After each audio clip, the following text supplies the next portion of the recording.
It's Michael Tidwell, Chris Kleesholt, and Michael B. Casey. Blocktime. It's Blocktime. This is Michael Tidwell. And this is Michael B. Casey. This is Chris Kleesholt. Y'all have to say it in the same order that Mike in Space decided. So He's not the boss of me. Mike in Space is not the boss of me. yeah, so we just realized that Mike in Space flipped. Like, I don't know. I guess we didn't really have an order. Me. I'm a big blocker. Well, at least he made me first. You got to give me his addresses so I can send him a tip. Oh Okay. yeah, we should all tip Mike in Space because So he's awesome. we are coming to you live with a live studio audience. He's not over there. Oh, okay, we had one live studio audience in person. He's on the phone. Oh, okay, we're coming to you live from Atlanta, Georgia. Great to be here. Home of the Braves. Right? Yeah. Isn't that what they say, home of the Braves? I would think so. Yeah. That's Turner Field or Baseball. what? What do they call the new just moved stadium? it. SunTrust Park. yeah. I live right by there. God damn it. Yeah, I know. SunTrust. Anyways, we have a lot of interesting conversations. I hope Bitcoin. there's Park. some stuff we can talk about. There's some stuff we can't talk about. And there's some stuff we will talk about. Indeed. So how did you want to break this down? Did you want to start with some of this stuff up here, or did you just want to make it flow and then hit what we didn't hit? If and you're just go passionate back? about something, you should talk let's- about it. Whatever anybody wants to throw up first. We got a bunch of stuff to talk about. Let's see. Oh, this was interesting. It's funny is like you said, we need to start doing these more often because I mean so much changes in like 2-3 weeks even. It does. I mean this article is from the 23rd of May. That was like forever ago. But I read an article about ghost towns in China. Did y'all know about that? I knew about it from I way knew back, about it. yeah. I haven't heard about it recently. Yeah. Well, They built cities, right? Yeah. They built entire cities that nobody lives in. and they're pretty much using when you make a city like that, you have to partition, like sewage, electricity, whatever to that city. And if no one's living there, all that electricity that you'd have being, available or produced or whatever isn't going to be used. So Right. it's just They have electric capacity because So- because of the dams. yeah, Yeah. they're making those cities into like mining cities. That like, that makes a lot of sense. I mean, you got a lot of infrastructure that's not being utilized. Do you know but this? but it's like it's like miners and like companies doing deals with like these people to like come So- in and do that. I don't know what the exact figure is, but I think what the deal is so far.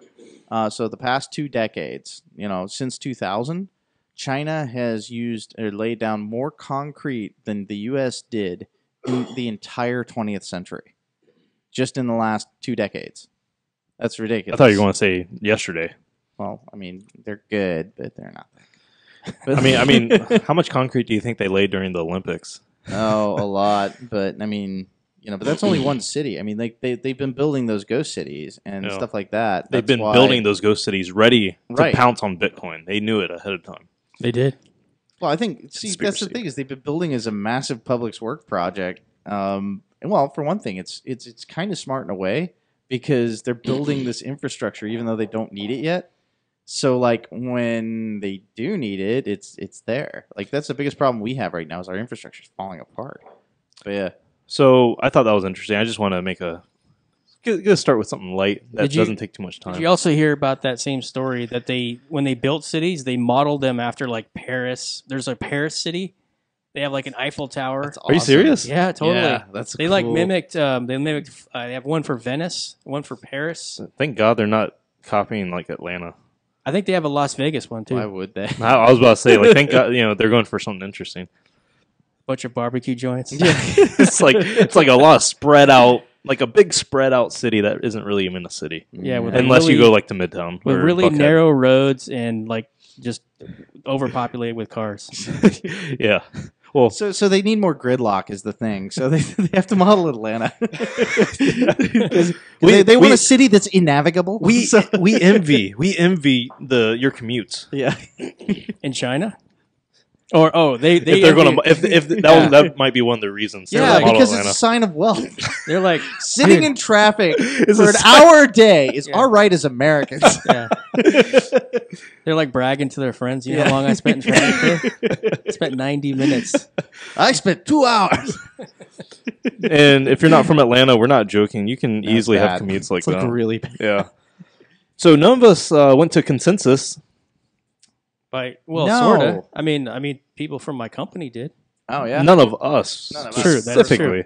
And I gotta say, I was not happy when I heard about people had to pay to pitch, pretty much. And it's like, Yeah, that's not good. if think about this, if you are going to a technology conference, which I would assume consensus was or is or used to be, you would think that you would want to hear about like the best speakers giving the talks on the most interesting the technology desirable people without who get any paid. factors that might be promoted. Like you wouldn't want that person like just pump their company. Well, that's saying something too, because I think even Mo Levin paid speakers. well, yeah, because usually you pay for flight, hotel, Yeah. even if they're like a big But name. no, but it turns into a commercial, a gigantic commercial if you're taking money for speakers. It's Yeah. essentially if you're paying, you're obligated to pretty much you're doing it for a reason to pump some company or whatever, and it essentially becomes like a bunch of YouTube ad conferences. And Yeah. it's to me it's kind of nuts. Like where they'll probably cover like maybe 20-30% of whatever, and then they'll start saying like why their crap is so good. And with all the money being put into different chains and tokens, it's almost like they can get away with it, which is crazy. Now, I was out of touch. I was incommunicado that week. I was on a cruise ship. Well, I was in Hawaii for 2 weeks, So, so but we're Yeah. both in paradise. So you were out of the United States too. no, I'm just kidding. That's no, the but a joke, lot right? of people say that, which is funny. I know. So, yeah, but so I missed a lot of that week. But I know early on there was a couple of really good conversations between a couple of people. I mean, you were telling me you sent me Yeah. about, but like the rest of it, I mean, I still would have liked to have gone. I mean, that would have been cool. But I would like to have done the networking and to see all the homeboys. we would have just sat out front and started interviewing people. And why wouldn't we? Yeah. And why wouldn't we?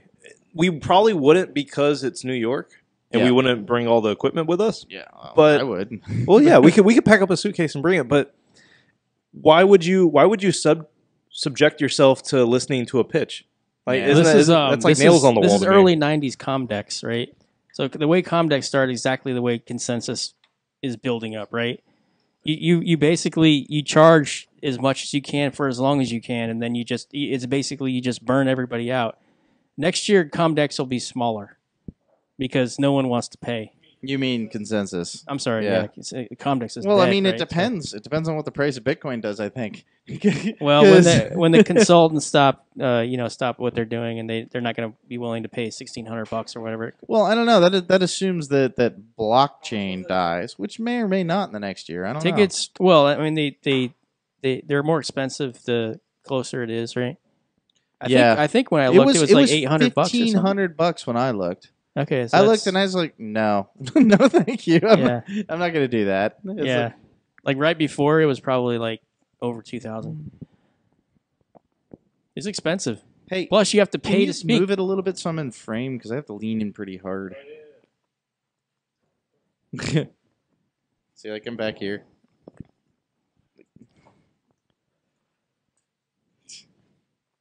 There we go. Just happy medium. Yeah, there we go. So we done talking about consensus, or do you want to? I don't know. So like, Well, do you think you want to go next year? I do. I would. I I mean, you were will, out of town, and I had something going on, so I would hang out with you guys, but I wouldn't go to. I don't care about anybody. I don't care about anybody what anybody says there, okay. apart from informal conversation. Maybe go to New York and hang out around outside consensus. Maybe I that- have never been to New York. Me neither. Never been. Have you? Nope. Okay, we're going. I've been next to year. the. I've been to, Road trip. road trip. I've been to the airport. It doesn't count though. No, I mean, I've been to like a lot. I've been to like a lot of states on those Well, I guess just mainly LA. And, Everybody comes to Atlanta Yeah. at the airport, but So And then there's there's a token conference so we got afterwards. Miami and New York. What other big conferences are there? Big conferences. Yeah. Money 2020. Money 2020. That's like is- that's where Vitalik got famous, right? I don't know about that. I don't I think know. that's I have no that's idea. the biggest one in fintech is money. Well, yeah, that's like a general broad fintech one though. It's like it's everything. right. It's huge too. It's like enormous. We need to bring back the libertarian version of these things, like Oh, the man. political ones. Like those are the best. Oh, like what is that? Anarcho-Poco? Yeah, yeah. That would be a good one to go to. Yeah, It yeah. seems like all these are. What early country the is that year. in? Mexico. Mexico. So Acapulco. That's the one that I would want to actually go to the talks and whatnot. Yeah. Yeah. What did you think? So I was really surprised that there was actually a token-specific conference afterwards. Just like on. I think it was in general. Or? so. I think like William Mugliar or whatever. I don't know. Mugli Oogly. I've heard that name. Well, I think he ran like a token summit conference right after Consensus that was just on like tokens and stuff and like talks about tokens. And I think, if I'm not mistaken, I think our boy Wayne was on one of the panels up there. That wouldn't surprise me. Of course, he doesn't have a token. Yeah, but he can talk about stuff, I guess. I don't know. I mean, it's funny because Factum does have a token, right? Yeah. And he doesn't. So of course he'd be on the token. Well, they're asking him, how can you do Tyrion without a token? It doesn't make any sense. It makes perfect sense.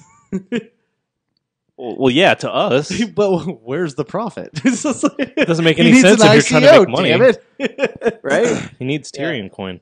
Yeah, Tyrion coin coming soon. And then you just replace the API calls with Tyrion coins, and boom. Nice. That's the way it works. I guess, yeah. It's a more viable concept than probably a lot of. I'm not a big fan of superfluous tokenization. Oh well, yeah, it's definitely superfluous. Yeah. Yeah. Okay. Well, you want to just talk about BIP 148? That's my next. Oh, BIP 148. I'm not gonna say anything because I don't really. Are you recusing yourself? No, I don't have anything positive to say. So Man. Wait a wow, minute. that's- If you don't have anything positive to say, then say everything I want to at hear all what at you. once. I want to hear what you think. Okay. Can I tell you how dumb I am about how little I know about this? About UASF? Yeah, I actually need y'all to help me understand. It's funny. A lot of people I talk to don't even know what it is. And Well, I they- know what you it is. I just don't know a lot of the details. Well, it's a United States Air Force, and it's one of the military branches in the United States. And little did people know that they were actually going to do away with the Navy, Air Force, and Navy, Army, and Marine Corps right after World War II, What about and the Coast Guard? just leave the U.S. Air Force And the Coast Guard. and the Coast Don't Guard. fuck with the Coast Guard.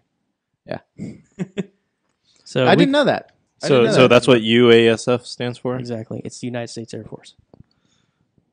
UA. He's dyslexic, I'm just dude. kidding. It's okay. Come on, man. You're Don't making me rib like on have to it. think. You're making I'm me have to just- like I'm- read, like play it in my head. I'm Like, just kidding. okay, so So UASF is a user-activated soft fork. all right, but this is pretty much spearheaded by Eric Lombroso. I would say. At this point, I would say Luke Jr. Okay, Luke Jr. Yeah, I okay. think he's the main guy. Yeah, and Eric's mouthpiece. He's a and figurehead. and let's go over this on August 1st, which is when this is supposed to have the opportunity to activate. What happens on August 1st to August That's- 14th or 15th? That's what they call a flag day. So what a flag day is just that's the day in the software, in Luke Jr. software, that everybody goes off on their own network. A totally different peer-to-peer network. They stop rejecting blocks. They Or stop- start rejecting blocks, and they change the what was magic number. the magic Yeah. number. And so they can only receive blocks from people that are also on the same. So Chris, Where are they changing the magic number would to? you explain for our audience what is a magic number? Oh yeah, what's Okay, that's, like that's like a good yeah. question. Let's Yeah. let's So- talk about like what are they actually doing to fork off the network? Yeah. Okay, that's a good question because so what people need to realize is that Bitcoin is a peer-to-peer network, which you probably already know, but you may not think deeply about what that means. What that means is that every peer is equal to each other in terms of what data they can serve. And so if you receive TCP traffic, in this case, if you receive You traffic have to on, know if it's from a peer or not. yeah, you have to know. Oh, Yeah. is this just like some guy just hitting me with trying to send mail through me, Or is it, you know what I mean? So you need to basically have a number to key off of and say, okay, this is really traffic that I need to pay attention to, if that makes any sense. So, yeah, the magic the number magic is what number is identifies you as a Bitcoin node. right, it's a 32-bit number, 4 bytes. And you know that doesn't mean you're a Bitcoin node. It just means you're identifying yourself as one. You could totally Right. introduce yourself with a different with the magic number and be faking traffic just like for a DDoS attack or whatever. Right. But that's how they identify themselves. Yep. That's so it. That's so they're changing the magic number. Yep. And so that will put them on what people call partitioning the network. So that those guys will basically they'll be deaf to the main chain, if you want to call it that. And they will only get blocks from miners that are sending blocks on that chain, on that network. Yeah, but that creates a coin split, correct? We literally at that point we have 2 Bitcoins, in my opinion, as long as they have miners behind them. Well, yeah, if Right. they're now maintaining their own separate ledger. I mean, and then we'll have Luke owns a mining pool. I mean, it's a small one, but Allegis, and so he'll be pointing it. What at percent? this. Yeah. Oh, it's tiny. Oh, it's like like less than like a 1/10% or No. half maybe, of a percent. maybe percent. maybe like 3%. 3% or something. Well, that's something. Well, yeah, Yeah. no, it's not a nothing pool, but it's a very small pool. And yeah, so they will have hash power. I mean, that's not going to keep pace with the rest of the other competing chain if that's all there is. Well, But- Slush Pools also said that they are Oh, supporting yeah, UASF, Slush Pool is too, which is disappointing because I really like those guys. no Slush. He's always been in favor of Segwit and always been in favor of activation personally. But actually, to his credit for all this stuff, he's always allowed his miners to choose what they want to do with their hash rate. I don't think in this case that he's No, said that he- he's going to. He is. Oh, I mean, he is? that I've seen, yeah, because he had it open and he only had 12%. So what he may do is he may direct there's a portion that's like a I don't care portion, because you can vote I don't give a shit what you do, and he may take that and direct it as Okay. UASF, but he's not gonna take any of the traffic that's going to him specifically saying I want to do this or I want nothing. So let's go back to August 1st, Flag Day. Right. Flag Day means now there's a range. Last time I saw like August 1st to August 14th or 15th or something. Or am I making that up? For activation, Mhm. I mean, I thought it was August 1st. Yeah, I don't know maybe the details have changed since I last looked, but Well, you want to just look up the BIP? yeah, look up BIP All right. 148. See what it says.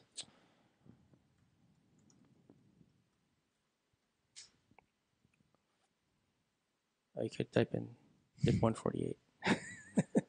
Oh yeah, that should.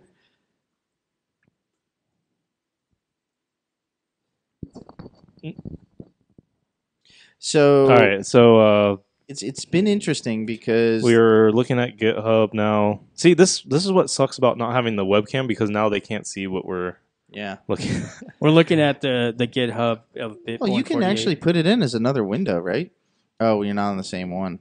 Okay, that's All right, fine. so it says between August 1st and midnight November 15th. existing Segwit. So I 20, so not got messed up. I thought it was August 15th. Oh, because that's when Segwit's Oh, supposed yeah, to go yeah, live. yeah. That's the end Yeah. date. Yeah. Okay. No, that's not the end date. Well, then no, that's the end date of the BIP, right? Oh, midnight. Yeah, So- 15th. Yeah, I got you. I got because- you. Yeah, yeah. I So thought it was. so explain what this means to a stupid person. So I mean, it's saying it's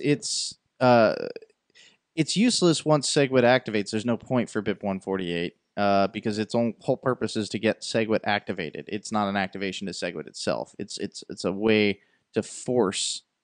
But what's So funny- with BIP 148 on November 15th, Segwit is enabled.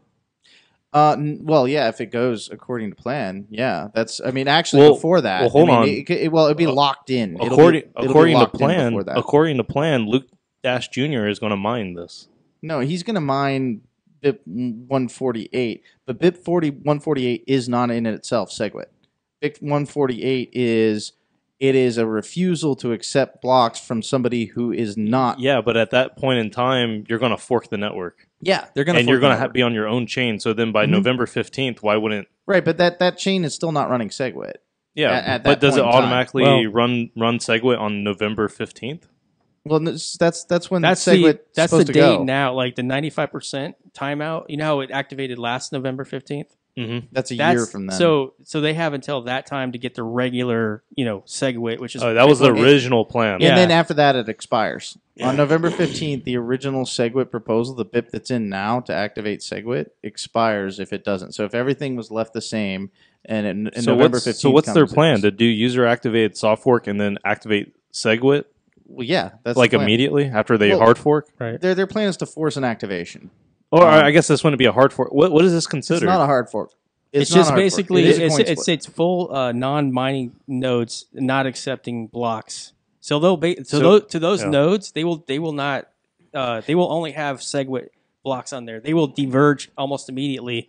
The first block that isn't Segwit that comes from a non-Segwit miner will fork the network because they will not. Let me ask you though. This seems like a hard fork to me because it's not backwards compatible. It is hard. It is a hard fork. So it depends. so it it is depends. a hard It depends fork. on Yeah. who you talk about. It's a coin split, but I mean, I would call it a hard fork. It's but, a hard I mean, fork of the chain, they but not the swear- software. Yeah, exactly. It's not a hard fork But of it the seems software. it's- The software is compatible. The chain is No, not. it seems like the software isn't compatible because you're changing the number that's needed to talk to all the other Bitcoin peers. Right. But Well, So yeah, so it that's- seems like it is a hard fork. Well, no, And no. with the So so- here's the thing: is this is the evil genius of the whole plan? Is it is compatible with it, but it's only compatible in such a way that if it outpaces the other chain, it Gotcha. reorgs the Gotcha. other chain back into it. Gotcha. So it is backwards compatible with the other chain. Okay, so this is also what we can talk about as far as it if somehow this new UASF fork surpasses and becomes the main chain. Mm-hmm. That's what Okay, it's so designed now to. we're opening up a lot of can of worms. I don't want to jump there yet Yeah. Okay. because now we're We'll go back. So what were you talking we about? should talk about this chronologically on Okay. what can happen, like what we're doing the other night. Yeah. So August 1st. That's okay. But before that, yeah. before August 1st. So let's stop about. So we have a couple of competing things here that could happen. So now we're gonna get into the game theory a little. Okay, so even backtracking before August 1st, do you want to talk about something that you're working on? well, there's the DCG. I don't know what we can So talk the about. DCG has this is Barry Silbert's New York agreement is what people refer to it as, and he's got 80% of mining power that supposedly is signed this agreement that they're in agreement that they want to do a Segwit activation followed by a minimum 3 months later of a 2 megabyte hard fork, and it is known as Segwit2x. Yeah, and realistically, would you say you can just take the total amount of mining power that's already said yes and just divide it in half, and that's more accurate? Or do you actually don't think he has know. 90% of? No, you said he 90%. 80%. Oh, He said 80%. 80% of hash rate. People representative of the mining companies mining pools for 80% of the hash rate have signed on. That's what he says. So, what do you think about that, Chris?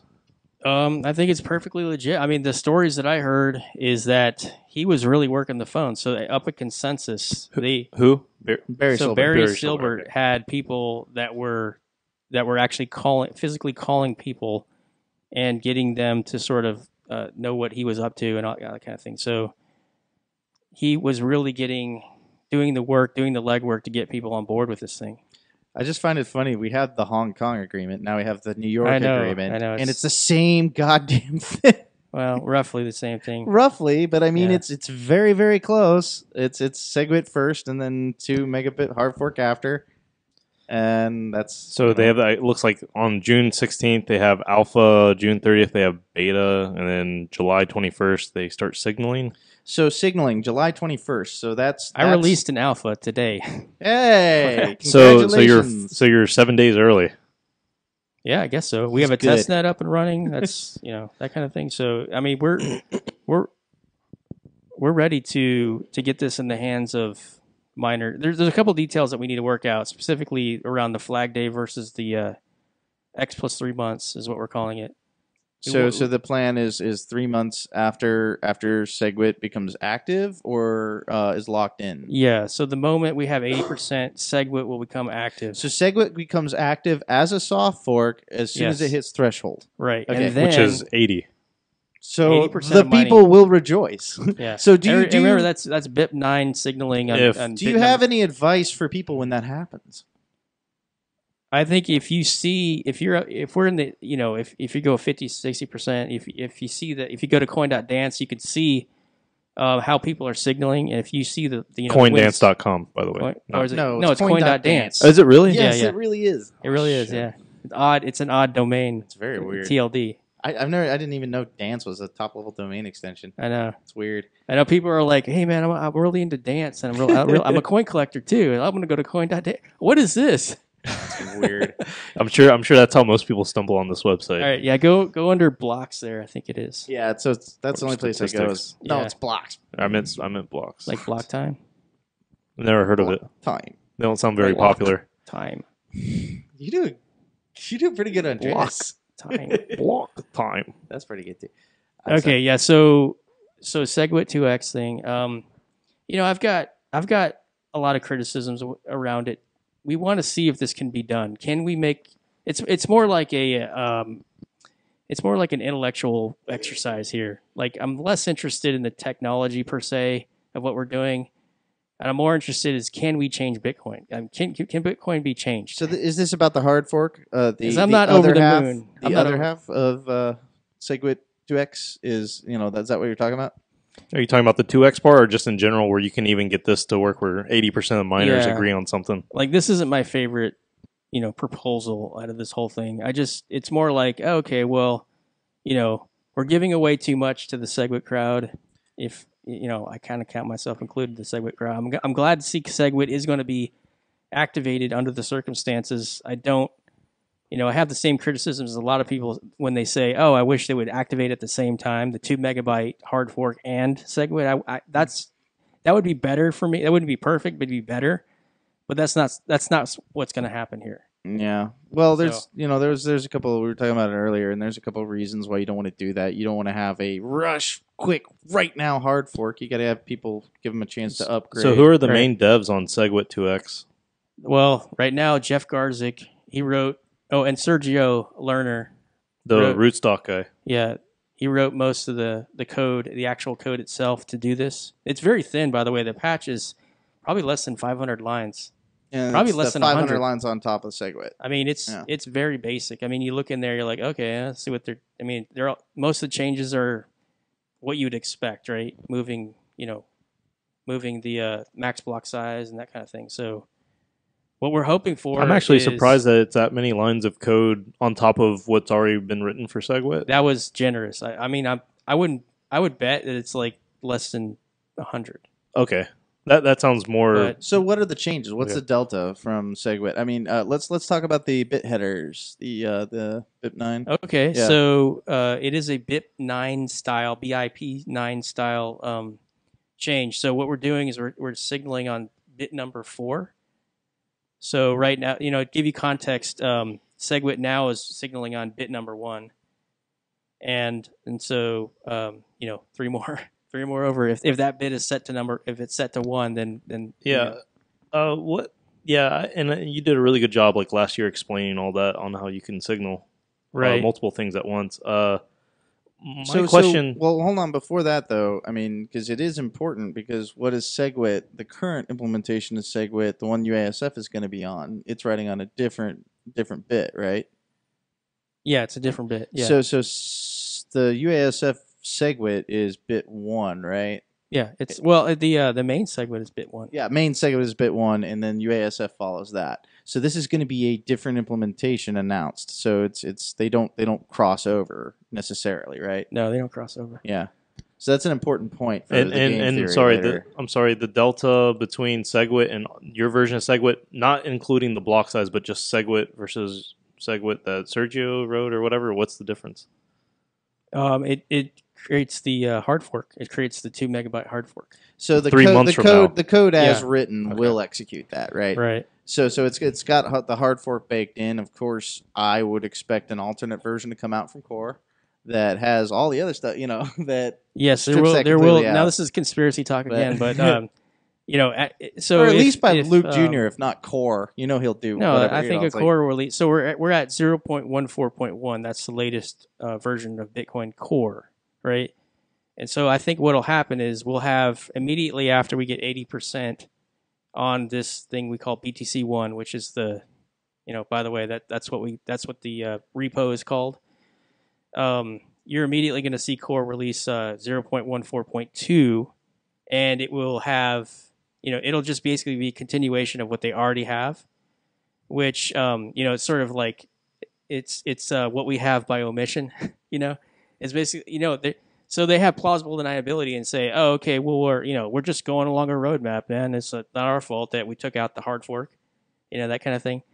So people will have an alternative that is activated by the activation threshold that you set, but doesn't have the code that ties with the 2 megabyte, if that's the case. And it won't matter for what we're doing because we're obviously targeting big users and mining pools. But the people that don't know about the controversy, they might get a hold of this software and not know and go, okay, well, I'll just run the software. This is what this is from Bitcoin.org, right? And all of a sudden they just go, oh, why am I on block number 500,000 when the rest of the blockchain is like a 502,000, It's just going to be, it's kind of, I wish they wouldn't do that. I wish they would realize that they've been beat. I guess that's inflammatory language, but I wish that one side would go, okay, listen, we've been defeated. And it's not even defeat. I mean, at this point, I would definitely say what you're doing is a compromise. There's no defeat about it. It is, but they're not going to, there's no compromise here. Well, hold on. Are you saying that they lose the repo? They lose the GitHub repo to BTC1 or Bitcoin 1? They'll never lose the repo, but what they'll do I'm saying like the Bitcoin 1 or whatever you're saying is going to be like the new de facto Bitcoin repo? It kind of has to be. That's what I'm saying. They are, in my opinion, that's defeat. No. That's my personal opinion. But they could conform to it. They could always conform to it. And then nobody thinks that they will. Yeah, everybody I that agree is in the working group, they're like, no way in hell they're going to merge this. Yeah, right. Even though it's like such a simple change. I mean, it is obviously hard. So would you say that the only reason, and this is, I don't know what your opinion is, the only reason we could get 80% of people to agree on something like that is because of Luke Dashier and Eric Lombroso giving this nuclear option on August 1st? Oh, I don't think that's the case. Well, they've gathered an army of their fan club. I won't call them fanboys. But would you say the reason Barry Silbert has been successful in getting 80%, which I'm still skeptical of people to sign off on that they're willing to do this Segwit2x thing, is because if we don't, they're going to do UASF and fork and do something. Yeah, he's asking if that played a role, you think? No. In Segwit2x. And I might be thinking about this wrong. So it did. Well, I think the only reason Barry is going and doing all this legwork and spending money and going to consensus and getting people on the phones and stuff is because we're worried that Bitcoin's going to become MySpace to Ethereum's Facebook. To be honest with you, they don't really care about this civil war about UASF. I mean, has Barry spoken about UASF and what he thinks his chances are? I don't know. I don't really know. I was just wondering. Yeah, I think most people that I've talked to just think it's a temper tantrum and a bunch of neckbeards just pointing guns at their head and saying, I'm going to commit suicide. And the rest of the community is like, go ahead. There is one thing different, though, about MySpace and Facebook. What's that? Well, maybe. MySpace didn't fail because of some weird, too many people using it based on some prerequisite, capacity. I don't know. This is it's just interesting. It did fail. I was not on MySpace. Well, I'll say this. I would say it's kind of hard. Well, to me, it's hard to compare anything else before this to right now, because I feel like later down the road we're going to be comparing all these situations to future situations. Well, nothing's a perfect analogy. Let's go with the. What about let's go with the Blockbuster and Netflix. Yeah, Blockbuster and Netflix. Yeah. Blockbuster was warned so many times to get their shit together. Yeah, dude, they could have owned online video. They could have easily. They had all the relationships. They had all the money. We're making the analogy here, right? I'm just trying to make the analogy of we got a good thing going here, guys. Let's not blow it, right? Because somebody's feelings are hurt or whatever it is. Yeah, so I'm still like, it's really more like it seems quasi-religious thing though. On that side, it seems. I don't know. I think so. I think there's a breaking point. As far as soon as Bitcoin purely becomes only for massive transfers, that's when Well, yeah, but And- by and then when it it's starts getting too there. late. I mean, that's what yeah. I'm saying. That's what especially if you've never had a hard fork and there's no way to do it, and we stay there forever. I mean, that's what scares me. And so almost because we were talking before about the prior proposal, which it did change rather quickly. But I remember just last time we were talking was all about extension blocks. Extension blocks. Yeah, Right? and I can get into that. I have a lot of perspective on that because I was part of that whole. Well, scene yeah, there. but I mean, it's switched now, and that's not what's on the agenda anymore for pretty much anybody. But I mean, I'm in a way, I'm kind of glad because now with this, what we're trying to do is force a hard fork and make it known that Bitcoin can in fact hard fork. You know what I mean? Yeah. If we don't do that, the bigger Bitcoin grows, the harder it is to ever hard fork. All right. Well, but real quick, I wanna I wanna ask. Do you think even if Bitcoin becomes MySpace to Ethereum, Facebook, right, as the analogy, Right. do you think truly Bitcoin wouldn't do you think blocks wouldn't be full still? I'm curious what your thoughts are on that. Well, I don't. We don't really have a whole lot of perspective on the death of a major cryptocurrency just yet. But I do think that the focus would turn, and you wouldn't hear about Bitcoin would sort of be relegated to, oh well, no one really works on that anymore. Do you know of It'll any always be around. look at Doge, cryptos right? don't Look at die. Doge. Okay, look at Litecoin. Litecoin was stagnant for so long. They didn't do jack worthless. crap on that, right? You looked at their repo and you're like, man, you haven't even committed anything. Oh yeah, it was I remember I checked it in 2015 and it said last commit was 2014 or some crazy stuff. I don't know if that's true, but that's what I remember. I don't want to be relegated. Bitcoin can get relegated to that where people just say it's a brain drain and people are like, I'm going off to work on Zcash or Zcash if you're Canadian or whatever it or is. South African. Yeah. But, I don't want that to happen. Fluffy, we know you watch. I want Bitcoin to be the vanguard of what, what we do, of how we, there's a lot more technology that we need to put into this. It would be sad to see Bitcoin lose its place at the top of the food chain there. Right. I mean, it really would. And this is going to prove, hey, can we change Bitcoin? Can this happen? Well, I mean, to me, I've always believed if Bitcoin can never hard fork, then it's dead already. If there is no possibility, if it does not, even if the credible threat of a hard fork does not exist, then Bitcoin it'll never adapt. So I mean, and it would have to adapt when the majority of users, and that's one thing I've gotten into a lot of arguments about because they say, oh, that's populism. No, it's not populism. I mean, it's not populism because you're talking about the people who are actually contributing. They're staked in the currency. It's only people who have a lot of Bitcoin that have any sway in what Bitcoin does. Either be they miners or transactors or economic actors. So, I mean, it doesn't. And that's what I think maybe the issue with this. And I mean, it'll remain to be seen. But with the UASF, I don't know how many coins all these people actually hold and transact in. I don't know that it matters that much. But what I do know is, okay, so check this out.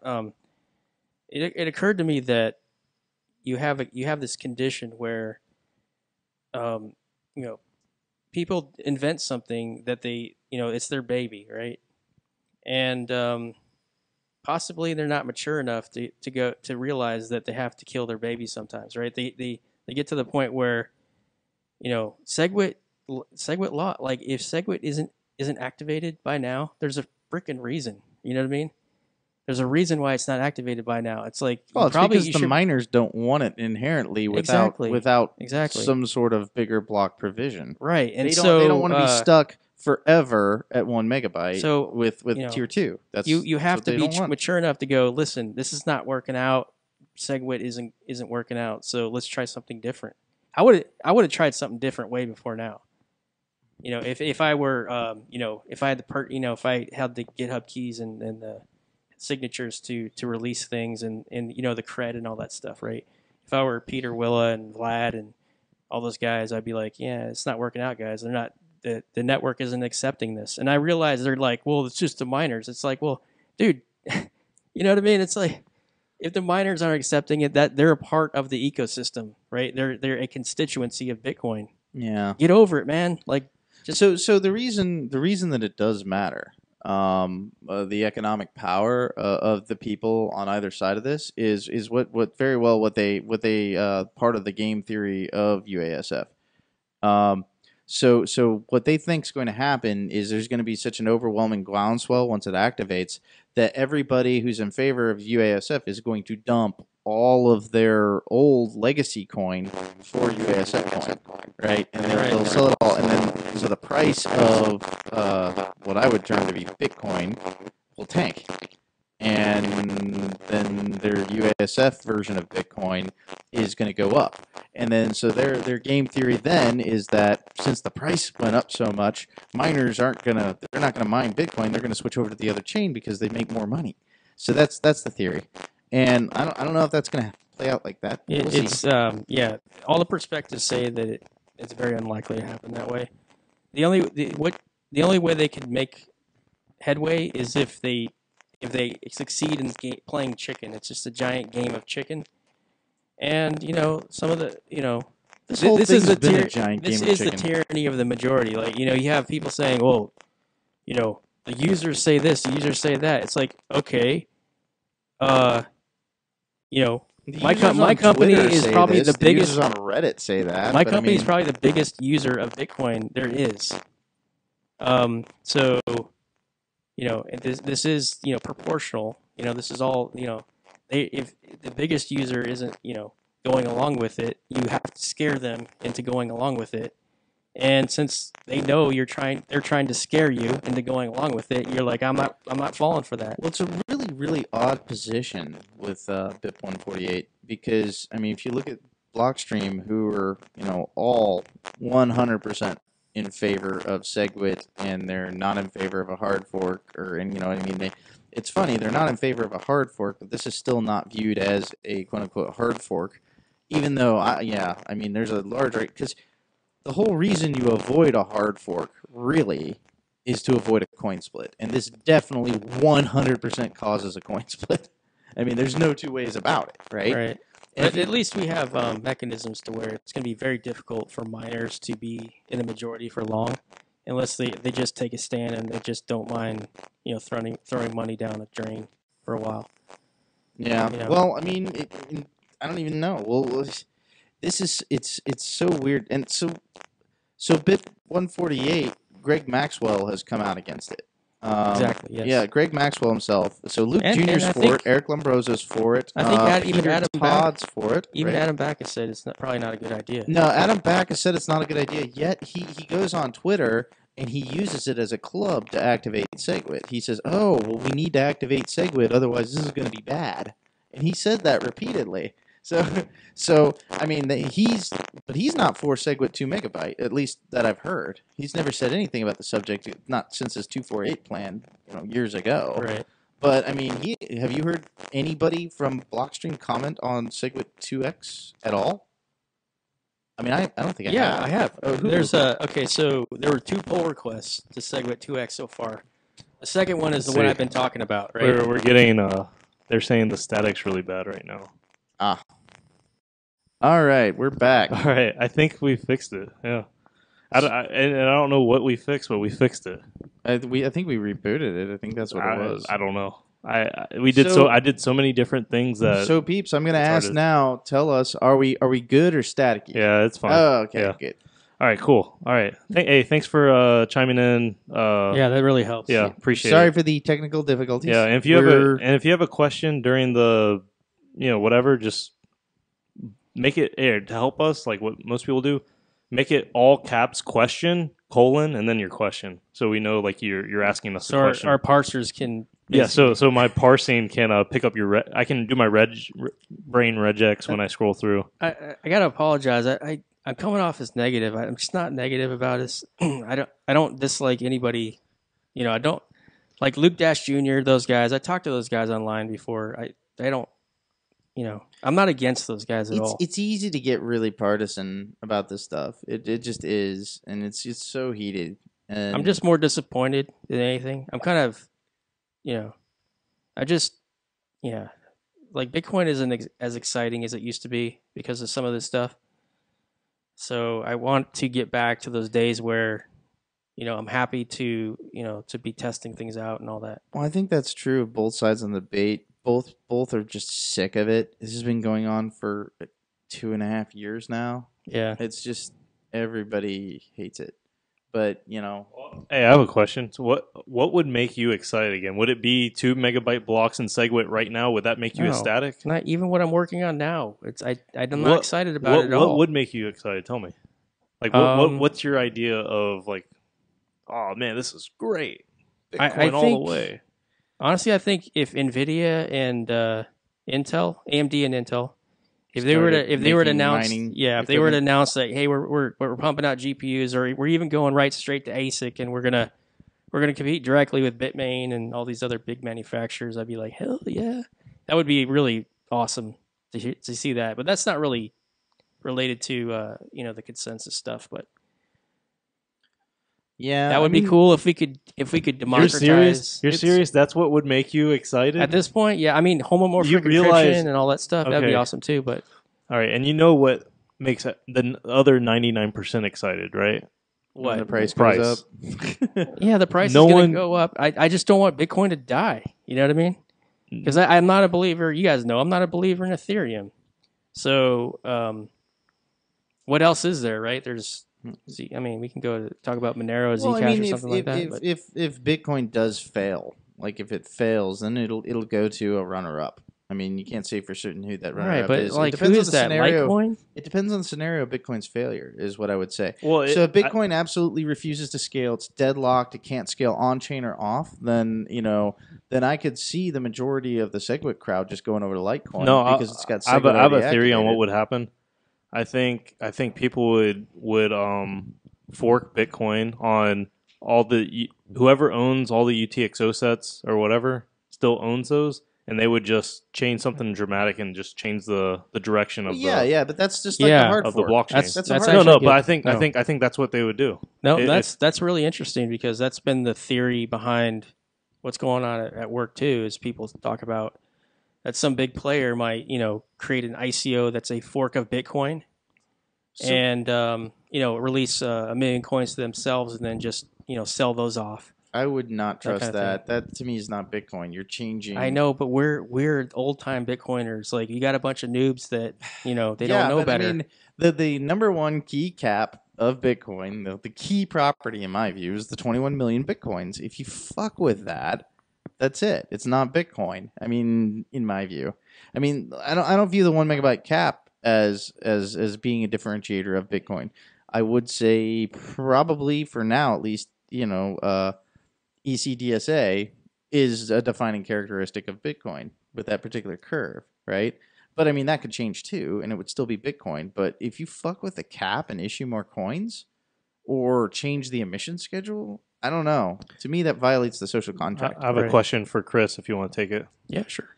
I'll read this if you can't read on the TV behind me. Chris, have you looked into what Paul Stortz has been working on, drive chains? This could be a robust way to scale without changing the core protocol. That is awesome that you brought that up because we've been working nonstop and talking to Paul about drive. We're more excited about drivetrain at this point than rootstock. Rootstock runs on drive chains, doesn't it? Okay, hold on. We have we're getting ahead of ourselves, Mike. Let's just hear him answer. No, drivetrain is the most exciting. Now that you bring this up, it's that's the most exciting thing at the Bitcoin right now is the fact that we could actually have something like drivetrain that's going to be. Poor Paul's been pulling his hair out because all he wants is Segwit. So poor Paul's been pulling his hair out just having people wanting to read his white paper. He's like, has anyone read my white paper? I think people are reading my white paper and just telling me they're not reading. I think I'm just getting trolled. Remember when he said that? That was hilarious. No, but that is very exciting. It's something that is actually it's extension blocks, but done a way that is going to be more future proof and not just a. So, what are the differentiators of drive chains from the more traditional sidechain approach? 20% cut with rootstock. It's like a federation. Wait, I'll let you answer if you know more about rootstock. But that was what I gathered from the podcast I was on with Vortex with Sergio. We talked to Paul about this too. Well, yeah, but this thing, it's so complicated, and we actually have normal jobs. It's hard to retain all this information. There is a lot of moving parts with it, but and there's some voting mechanisms in there and stuff like that. There's a lot to it, but what it gives us is it gives us the ability to have a real, two-way peg, which is what we want. Everybody wants that. Yeah, I mean, we should probably speak more broadly about the two-way peg and the need for that, because that would bring a lot of developers back from Ethereum and back from. I mean, I've if you really loved the idea of that, if you really wanted to, but here's another thing with drive chains: every single two-way peg is a soft fork, and if Bitcoin's going to if Bitcoin's going to be really hard to do soft forks and hard forks or whatever, do you think? Or maybe these soft forks for drive chains are trivial and they're easy to implement. No, let me get back to this question. No, you're right. The soft fork, it is a soft fork, but you got to remember we had no problems with soft forks until 2014. We had okay. Let me go through the history in case either you didn't have time to look all this up or whatever. BIP16 pay to script hash was a soft fork. It was way back, right? And there's been many soft forks, no problemo. You don't even hear them because they just went through because they weren't contentious, right? I don't know. Luke Jr. fought like hell against. Okay, you got pay to script hash. No, are you serious? Yeah, he did. Dude, there's always people that are going to have problems. Okay, Luke Jr. Can we ask why real quick? Because I think that's like one of the most useful scripts in Bitcoin. This pay to script hash or whatever. He's worried about the same thing that Michael B. Casey's worried about with Segwit, and it's the fact that you're basically redefining things, and now BIP16 wasn't redefining op true like this one is, but it almost was the same thing, because you if you don't have a vast majority of miners signing on to this thing, you can actually lose money. You can have people, if you spent to pay to script hash like a multi-sig kind of thing, right? And so if the miners didn't enforce it, it would technically be a valid rule. But if they reversed and forked, then all the people who paid into pay to script hash would lose their money. Exactly. Is that back when Andreessen was head of? Yeah. Oh yeah. And he went through because he forced it as like an autocrat. Yeah. How many soft forks happened under Andreessen versus everyone else? Like besides Satoshi, probably the vast majority. The only soft forks in recent history have been Check Sequence Verify and Check Blocktime Verify. Those are both soft forks of last year in 2016. There's one other, right? Yeah, but no one ever. My point is that no one ever hears about them because they're not a big deal. They're not contentious, right? And that's everybody was for Check Blocktime Verify. Yeah, they're like, Sequence you're Verify. like, duh, that's an awesome idea. Do it. And that's why I'm like thinking to myself, why are these guys, sticking to their guns about Segwit when obviously people have a problem with it? It's got to be. I mean, from what you're saying, it's got to be. I'm going back to ASIC boost on okay, why. That's fine. That's a conspiracy and all that. I'm not going to dispute that. I really don't, because here's my thing. I'm not a miner. I'm not using ASIC boost, and I'm not for Segwit without a block size increase. I'm not against Segwit, and I don't like that Segwit's not done as a hard fork, because I think it is kludgy. But, because it would be so much cleaner to do Segwit as a hard fork. You wouldn't have to force everything into places it doesn't belong. Yeah, you could just really cleanly make the cut. And then guess what? There wouldn't be these two different types. There wouldn't be Segwit and non-Segwit. Right. It would just all be Segwit. It would all be Bitcoin. Well, yes. Which would be a better way to be talking about this. It would they're all Bitcoin either way. But no, Segwit should be refined as Bill Clinton coin, because op true is going to be, it depends on what you mean. the definition of is yeah. You know what I mean? It's like true is not. So back to the drive chain thing. I don't think it's going to be contentious at all. Drive chain, it's going to be like, let's do it. Well, but drive chain is dependent on Segwit, though. No, it's not. Oh, it's not? No, I thought it was. No, because he wanted to be dependent on Segwit because they had script versioning in there. Oh yeah, that's what he wants. But there's nothing to say. In fact, I think he has an implementation. So he's not reliable on transaction malleability fix? No. Oh. Huh. Yeah, because when we interviewed him, I believe he did say that. Yeah, but there's mechanisms. Paul, I know you're watching this. I think there's mechanisms. I'd love for you to chime in and. You can solve that by... Who do you think asked the question? You can solve the malleability thing with extra checks and... That's pretty good. No, but you can get around the transaction availability stuff. Well, yeah, you can do you can implement a Lightning without Segwit technically, but would you want to? I mean, not for that kind of layer 2 approach. Yeah, no. it's just too overly burdensome. Yeah, but yeah, drive chains are much smaller in What's scope. the period on a drive chain? It's like what is it, like 3 months or something? I don't know. Like you get your coins locked up in there for like 3 Oh, months. the grace period. Yeah, Yeah, the I grace think period. I think it's 90 days. Yeah, And that's why you would have that, to get around some of these things. right, because yeah. Okay, that makes sense. Wait, so in other words, if it's going well, then you soft fork. Otherwise, in that 90-day grace period, you can still pull out all your coins. Or No, you have to finagle it where maybe you have to trade with somebody else who's higher in the queue to get out, that kind of thing. So But I mean, there's markets for it. You can do it. there's going to be markets in there and all that. Yeah, I'm a fan of that. He's been working on that for a long time, and he's really been doing good work there. So do we want to talk about the whole game theory of these scenarios, or what do we want to go into? I don't have good perspective on this because I'd like to hear what you think. I think too it's much. I think it's dumb. I've been talking about it. I'm like, what is this? Why do we care if a bunch of people out there that run full nodes but not miners go off on their own fork? So the first cares? the first proposal You're saying hold on. You're saying pretty much just ignore the UASF guys. I don't see how they have to basically scare people into going to their side. But if I'm not scared and I don't, they have to scare transition miners. my business. They have to scare miners. Isn't there like a phrase for this, like flash in the pan or what? No, it's playing chicken. No, it is playing chicken, but a flash in the pan is a correct analogy because it'll be whoa, it's big, it's gone. It's like that's what you're making it sound like it's going to become. Yeah, But I don't have good perspective because I only see and hear really one side.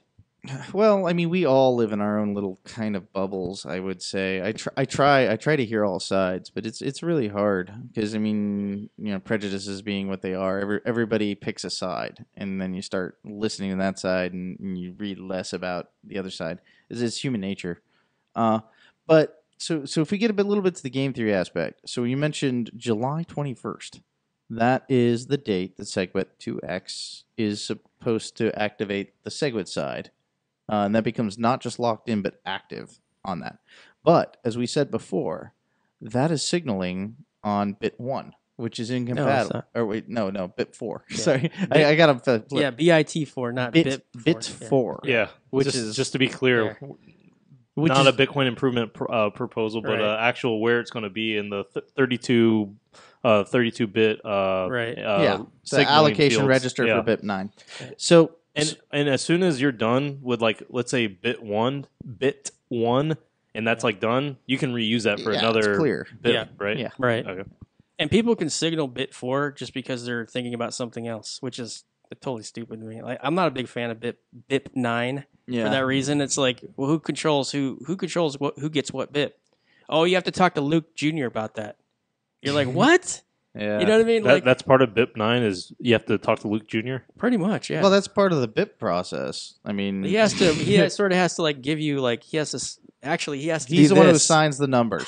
he's the one who actually assigns the numbers. He literally has to do this. He gets holy water and yeah, I mean that's so that's already like, you know what I mean? It's like he's not, if he doesn't agree with you, he's gonna be like, oh, you never sent that to me. So getting, I didn't get it. Getting back checks to in the mail. Like you're like, dude, this isn't a good process here. Getting back to the UASF, so we have 2 bits for BIP 9, BIT bit.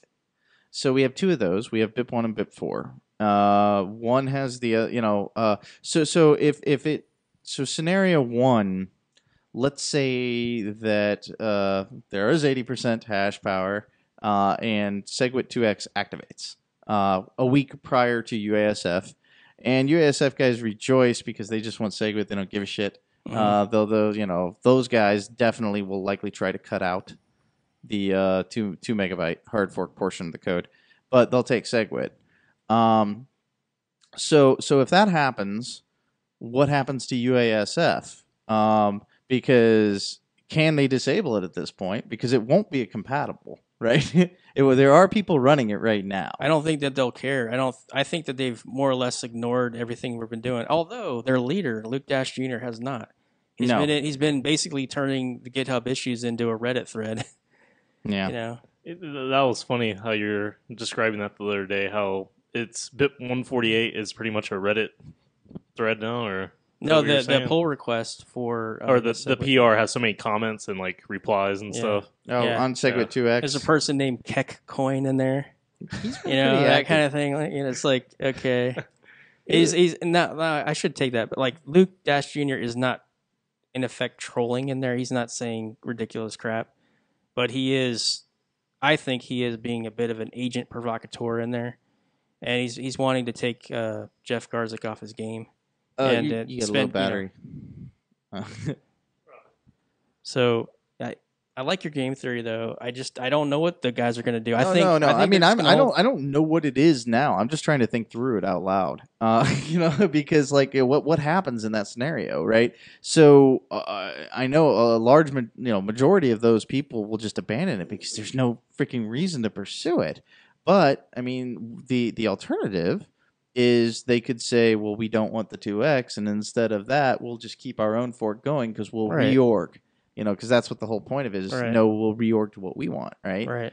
Well, when Core releases their version, or right after that, because they will, we're basically gonna have like the UASF hardcore crowd. We're gonna have, this Segwit2x crowd, and there's gonna be a three-way thing because you're gonna have your hardcore either way, right? And then you're gonna have people upgrading to Bitcoin Core 0.14.2 or 0.3 or whatever it is. Well, yeah, but that's not going to be. That's going to be just a code change, so it's not going to be a hard fork, right? Right, but it's not going to have any of the hard fork that the Segwit2x crowd are going to expect. Yeah, so they'll just strip it out and continue on their merry way now that they have Segwit working. So, but I'm just saying what happens to so if somebody runs UASF, so now it's just odd because that could continue and be a threat because you could have a persistent chain because of the way that they've structured it. Of course, I mean this is an attack vector, right? Yeah, anybody could do this. Anybody could create another separate chain. Keep it in hopes forever that they get a hash power majority, and if one day they ever do for whatever reason, God only knows what could happen in 5, 10, 15, 20 years. If one of these things has been around, they could revert the entire flipping chain. That's kind of scary. Right. So you need to support that theory, you need to give us scenarios on how you would just get a massive amount of mining power on their chain. Well, how would that happen? Yeah, well, I mean, anything could happen in 10 or 20 years because, maybe somebody makes a quantum miner. I don't know, something, there's a massive breakthrough in ECDSA, and before we get a chance to switch the algorithm, they do it in stealth, or I don't freaking know. But I'm saying it's plausible, but I mean, that's just a normal attack scenario, right? For a double, 51% or double spend, right? They can outrun. So I guess there's nothing new there. But you will have, like Jihan has said openly, I will be attacking that chain. Oh, yeah. So he will be orphaning pretty much every block he can get his hands on. Which you're saying just means mining empty blocks? Or Exactly. Yeah. Well, if they have less hash power, they're going to be behind anyway. He's going to put his B team on that chain. Right. Well, they've got. He's gonna be like, okay, you're 15 years old now. We'll trust you with some hardware here. You go ahead and mine on this chain over here. Testnet. That's probably what he's gonna do with all of his old miners. The ones he's getting rid of because they're not efficient anymore. He'll fire them back up and his old S7s and S9s and stuff. Well, that's true. They don't have to be efficient. That's interesting because right now they're not profitable to run. But he could pull out old inefficient hardware and just throw it at it. Yeah. Well, think of it. Well, you know what else is funny? Think about everyone who's on the UASF fork. They're all store of value hodlers. Then they're not even going to be making transactions anyways, right? Right. So, but they'll still have main chain coins. I'm highly generalizing. I don't know. What are we calling these two chains? What's a good name? See, here's the thing: is they will. They absolutely will, because the whole plan is as soon as UASF does, all those people they want to drive. The only way they have even a shot in hell of winning is if they drive the price of their coin up and the price of Bitcoin down. How are they in going to order do that? How is you that possible? Well, I'm just saying, in order to try to do that, I'm not saying they Well- can. They have to do lots of transactions, which is going to fill up the damn chain because they have to buy. What if Roger Right, Ver people just have to buy. decides to sell all of his Bitcoins on that chain? Well, yeah, I mean, That would drop the price of that chain. No, but it would drop it to zero. well, wouldn't I mean, you can have users No, attacking the no. chain. Five, how no, many? because people would buy at some price. Well, You can have it would users- drop it. So Like you can also ETC have. compared to ETH. So Yeah, if Roger was maybe. smart, he would sell a lot. But I mean, really, because the attack method is not just to sell. What they should do, I mean, if they're trying to attack the minority chain, is just send UASF coin transactions to yourself over and over and over again with a high fee. You Right, know, right. and then that would just clog up the network. I mean, you'll probably see that on both sides, clogging up both of the blocks, because that's what they'll do to try to slow one another down. Because if you can't transact on a chain, I mean, which net will be horrible for Bitcoin, Right, because and, neither chain will be usable. Right, and For a so, long time. Yeah, and we talked about this partitioning of the network thing. You're going to get a lot of people that are going to go on the that's dark gonna web. Suck. They're going to go on the dark web and they're going to be buying, parts of the MEA botnet to DDoS. There's not a whole lot of Bitcoin full nodes out there. To be honest, I mean, No, the ones that there's are not. the ones that are listening, on port 8333. There's not a whole lot of them out there. You can pick out the 21.co like leaderboard and just DDoS the hell out of those guys. I mean, is there a protection for that? Because we've seen nodes just No. spammed before, right? No, So could like, you none of these spam nodes- nodes in wide enough to where a Yeah. DDoS would be ineffective? Yes, because I mean- here's why: is none of these nodes are behind Cloudflare or anything. Right? Yeah. So it's like, dude, it's like, Well, I mean, could you do that? Could you put a node behind Cloudflare? yeah, Is that possible? the MEA botnet is so large at this point. You could literally say, all right, well, how much for I Hey, just can need, you can you tell me about that botnet? I don't really know too much about the Mariah botnet. Well, there's other variants of it, but essentially, it's a botnet for sale that you can go on the dark. how many computers? I hear that you can do go on the they dark- have, or whatever? They have an army of Or how many unique IP addresses and, Okay, and bandwidth do they have? Like, what do they report their bandwidth as and unique They're- IP addresses? They're reporting, in the low millions. Wow. Right. So And bandwidth of what, terabit or something? Or? yeah, because a lot of these are cable modem, or not cable modems, but DVRs and cameras that people have, their IoT devices, that they just don't even know that they've been, Well, that I they're mean, part of a we've MEA seen botnet, and they just have a full pipe of their cable modem, right? So you could actually have. So pretty much whenever you're buying stuff from China cheaper, you're buying part of the botnet ecosystem. Yeah, because It's cheaper because I'm subsidized by becoming part of the botnet army. right? Maybe that's that maybe that's might a be the factor. case. Another Actually, conspiracy. That's another well, conspiracy. think about it. Well, that's a pretty good one, actually. That's a pretty good conspiracy. I mean, because nobody's going to inspect all the firmware of all these generic knockoff Chinese boxes and whatever. we're going to see a lot of people attacking each other based on what network they're on and what they're reporting as their user agent and that kind of thing. So it's not good, right? Why we got to do that? And I mean, but it may very well happen. I mean, I think it's almost likely at this point. Every time we've ever had a threat of a fork or anything like that, the side that's forking gets DDoS to hell and back. I mean, it happened with XT originally, Yep. and then it happened with Classic, it happened with BU. and then it happened with BU. Yeah. I mean, it's definitely going to happen Bitcoin Unlimited for our audience. for our live audience. Is Bitcoin Uncensored still around? Yeah, actually, It's, No, it didn't- It's didn't pretty he much take over Chris the name? DeRose. He Chris took DeRose over the name. Uncensored. Okay. he took the name, so it's still Bitcoin Junseth Uncensored. is now Junseth's world. Okay, cool. Yeah. But I just think it's pretty terrible that we can't all get along. Well, I mean, this is the real world, and attacks are going to happen, right? If your network is vulnerable to attack, then it's vulnerable, right? So, the same thing could be said for Ethereum right now. Bitcoin could decide to try to DDoS Ethereum to hell and back. I don't, that hasn't happened, isn't happening, but it could, right? I don't know how many nodes they I think they have more. I don't know. Yeah. I'd have to look it up, but I think they have a lot more nodes than Bitcoin. But it's different though because you because they don't kinda have any to, good. They don't have any good wallets. Well, no, you have. Well, that too. I mean, their wallets are fewer. They have my Ether wallet, which is very light, but and Jackson. And I was going to say Jax is probably there. But the biggest thing is, you know, if you're running smart contracts, actual applications on it, it's better to run it on a node. You know what I mean? Versus just try to, you know, I don't know. Right. To me, because I don't think it's necessary to run your own node on Bitcoin. I mean, I just don't. Not for 100% of the people. I mean, the vast majority of use cases of Bitcoin, if you accurately use SPV and randomly select some nodes and, you know, change them every once in a while, you're guaranteed, if unless Bitcoin's completely and utterly broken, if you connect to enough peers, you're guaranteed to get an accurate representation of the up-to-date blockchain.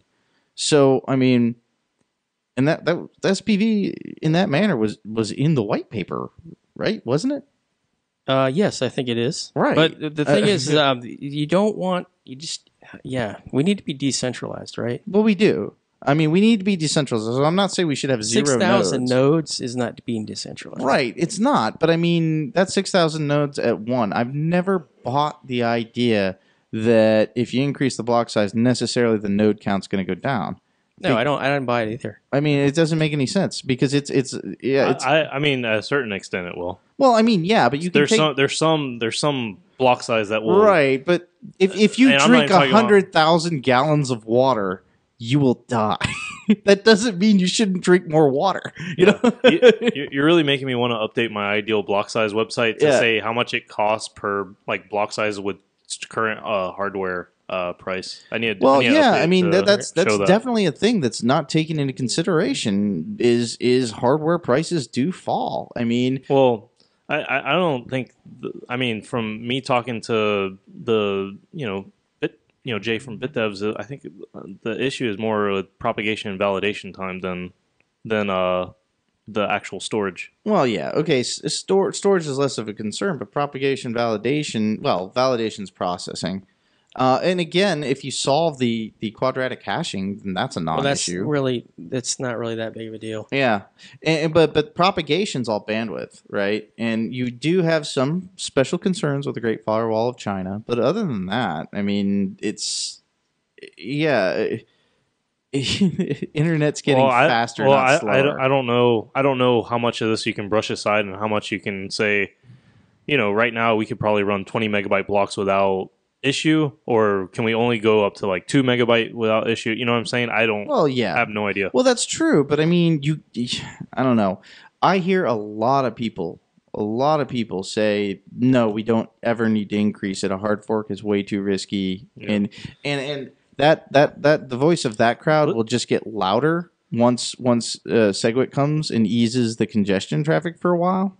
Do you want to finish up this topic and say what you think is going to happen? Oh Jesus, what I think is actually going to happen? Yeah. I didn't even get like halfway through the first scenario. Okay, but you can keep. I just want to. Okay, so keep going. I don't know how far we want to go into this, but okay.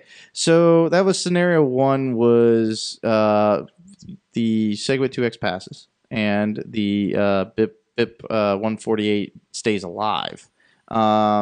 So let's talk about for a second. Let's assume we don't, herd the cats properly, and we have a minor revolt for Segwit2x. Wait, minor, like as in insignificant, MINER, insignificant, or that minors revolt? So one of the allotted 80, or young people 80%. Wow, that's actually no, one of the allotted 80% doesn't abide by what they agreed to, or the agreement was false or whatever. So come July 21st, that does not pass Segwit2x. So that being the case, it's still active, still open, could pass later. As soon as it gets the 80% threshold, immediately kick Segwit into effect. So let's assume that has not happened and does not happen until August 1st, right? So now August 1st happens. We have UASF, all right? UASF occurs. We have a full-on coin split. We have people on both sides of the chain, and they're each. At that point, we have 2 bitcoins. Oh, at that point, we do. And we have Poloniex.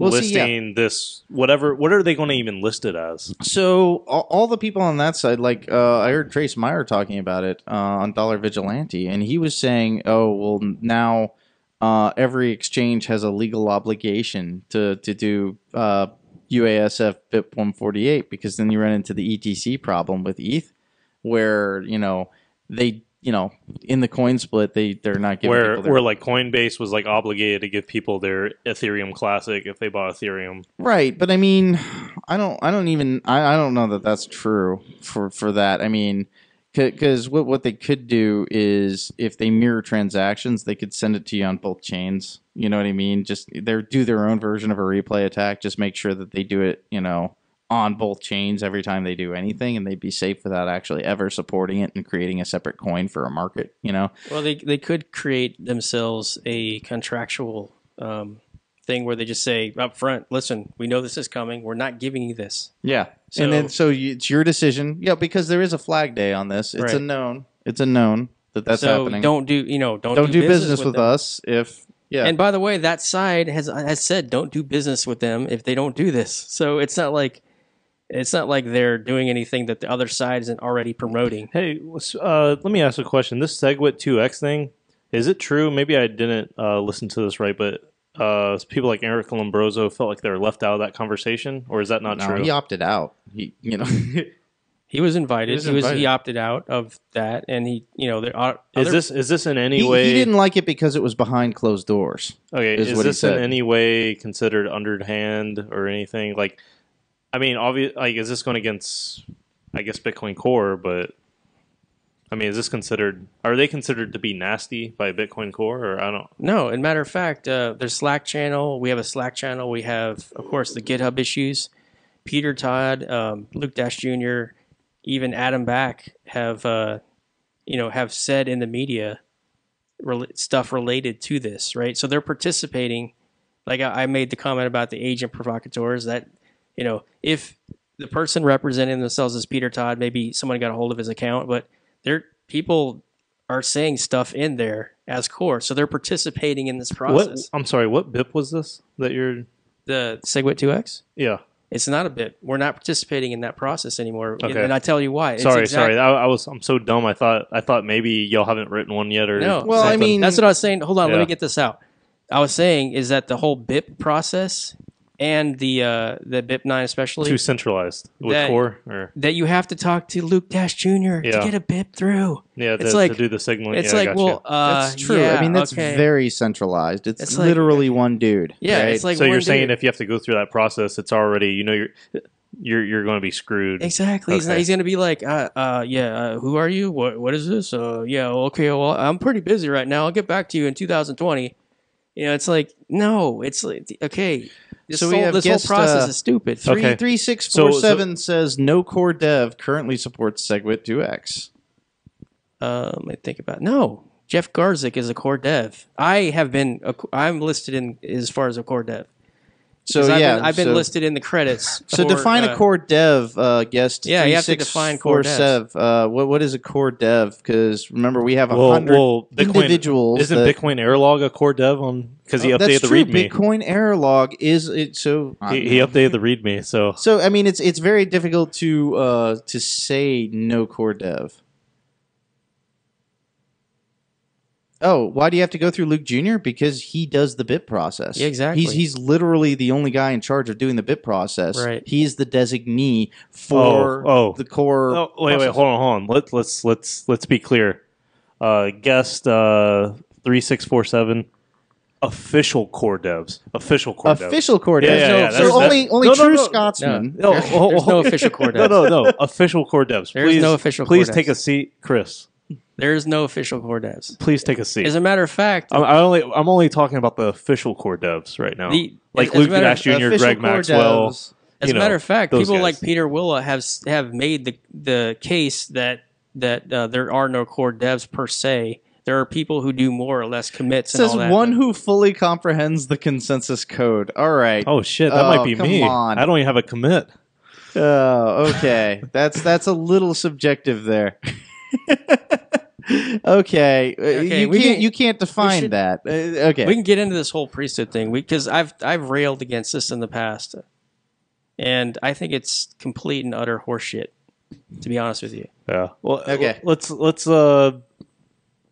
I want to keep moving through a couple topics, and if that's okay, I want to wrap up like what we think is going to be the conclusion of. The next. okay. Well, So we I can don't have it know. on record where we make our predictions. Here's the answer. I don't we can fucking at least look know. back and say, "Oh man, we're so dumb." Well, okay. So here's what I think. I think there's a very good chance that Segwit2x will be activated. In which case, they will defuse the bomb on the UASF and just do their own version without the two.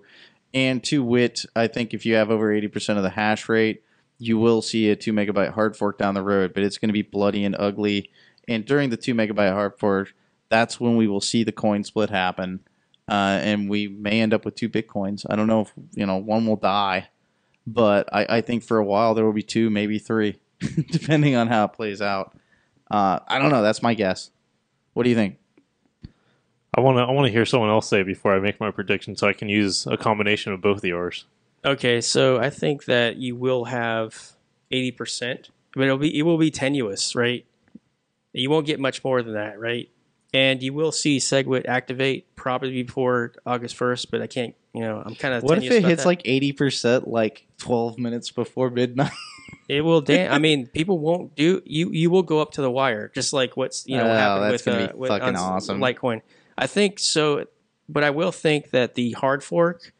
I don't really think that will go into effect. All right, my prediction is Satoshi will reveal herself and solve all of our problems. So the Deus Ex Machina ending, that's yours. It'll be like a great. She'll come down from heaven. And being flown by a little bluebird and shit. Right. So I have no idea. So important points for UASF or any hard fork, any possibility, because maybe it won't happen, but there's a distinct possibility it could. So first and foremost, control your own Bitcoin, people.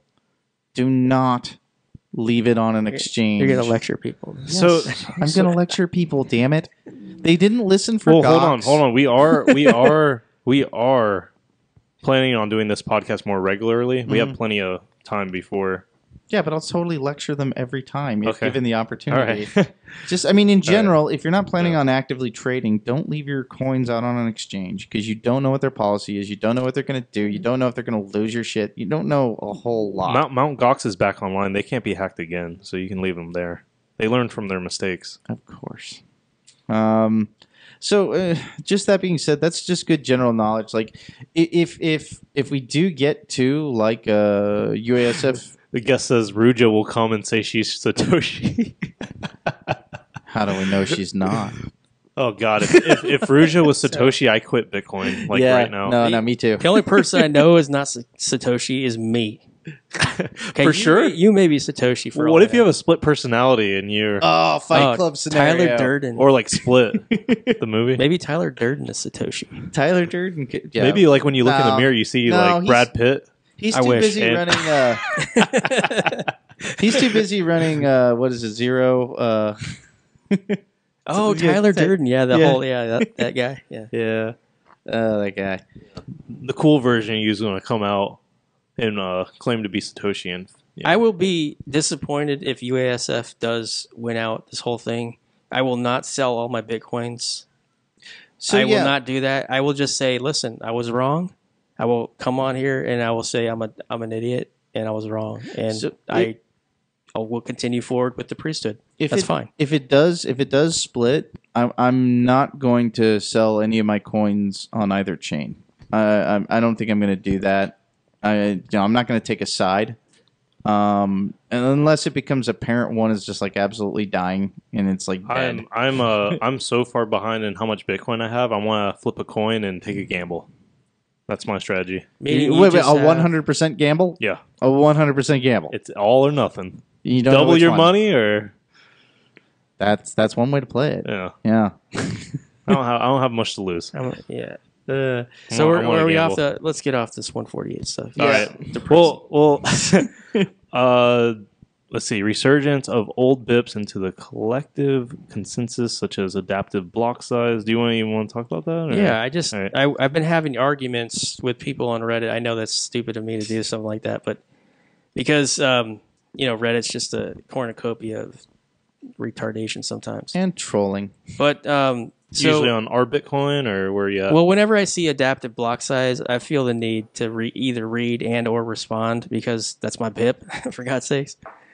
But I have interacted with people, and what? I know where you're going with this. People saying you don't know what you're talking about. I was like, I kind of do because kind of wrote the BIP myself, and although people attribute Steven, it was his idea. A lot of the ideas came from me too because we had to refine his idea and implement the idea as well. So It's still my favorite, honestly. yeah. I mean, And my point simple. is, what I tell people is when they start arguing with me and calling me a jackass or whatever, I just say, listen, the real problem here is not spam on the network because people use that term spam on the Bitcoin network. And I'm like, that's fundamentally wrong.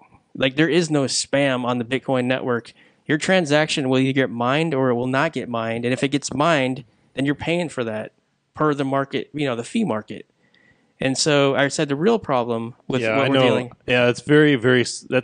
It's almost like you feel like you're better than someone else to call their transaction a spam. Exactly, it's a transaction. It's You're only sending $50. I no mean, spam. you can't do well, that. it's not That's not even worth it. Not even that. Think about the graffiti sending to a public address that no one owns.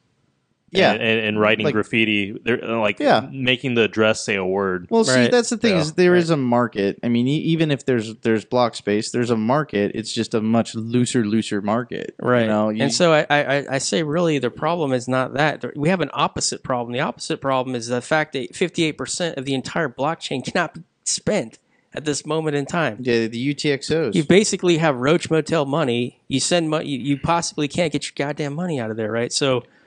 And the only way to remedy that is to have a massive time in history where block transactions will be real cheap, where you can combine those UTXOs right. essentially. Well, If fees never go down, there's also They're the stuck. chance. they're stuck You're just forever. going to have continual. Think about all the times I know myself. I've sent $1 to people, right, and, they can't. and now I'm wondering, can they even move No, those? never. No. They would have to Because spend money. because I So know here's- Bitcoin doubled and tripled since I gave it to them. It doesn't matter. But if the transaction fee is more than $3 and they can't move it, or if they do move it, they're only moving like 10 cents. Here's after the fee. problem, though. Right. It's even worse than that because if we go prolonged with these long, high fees for a long period of time, people are not going to give a shit when they ditch a wallet.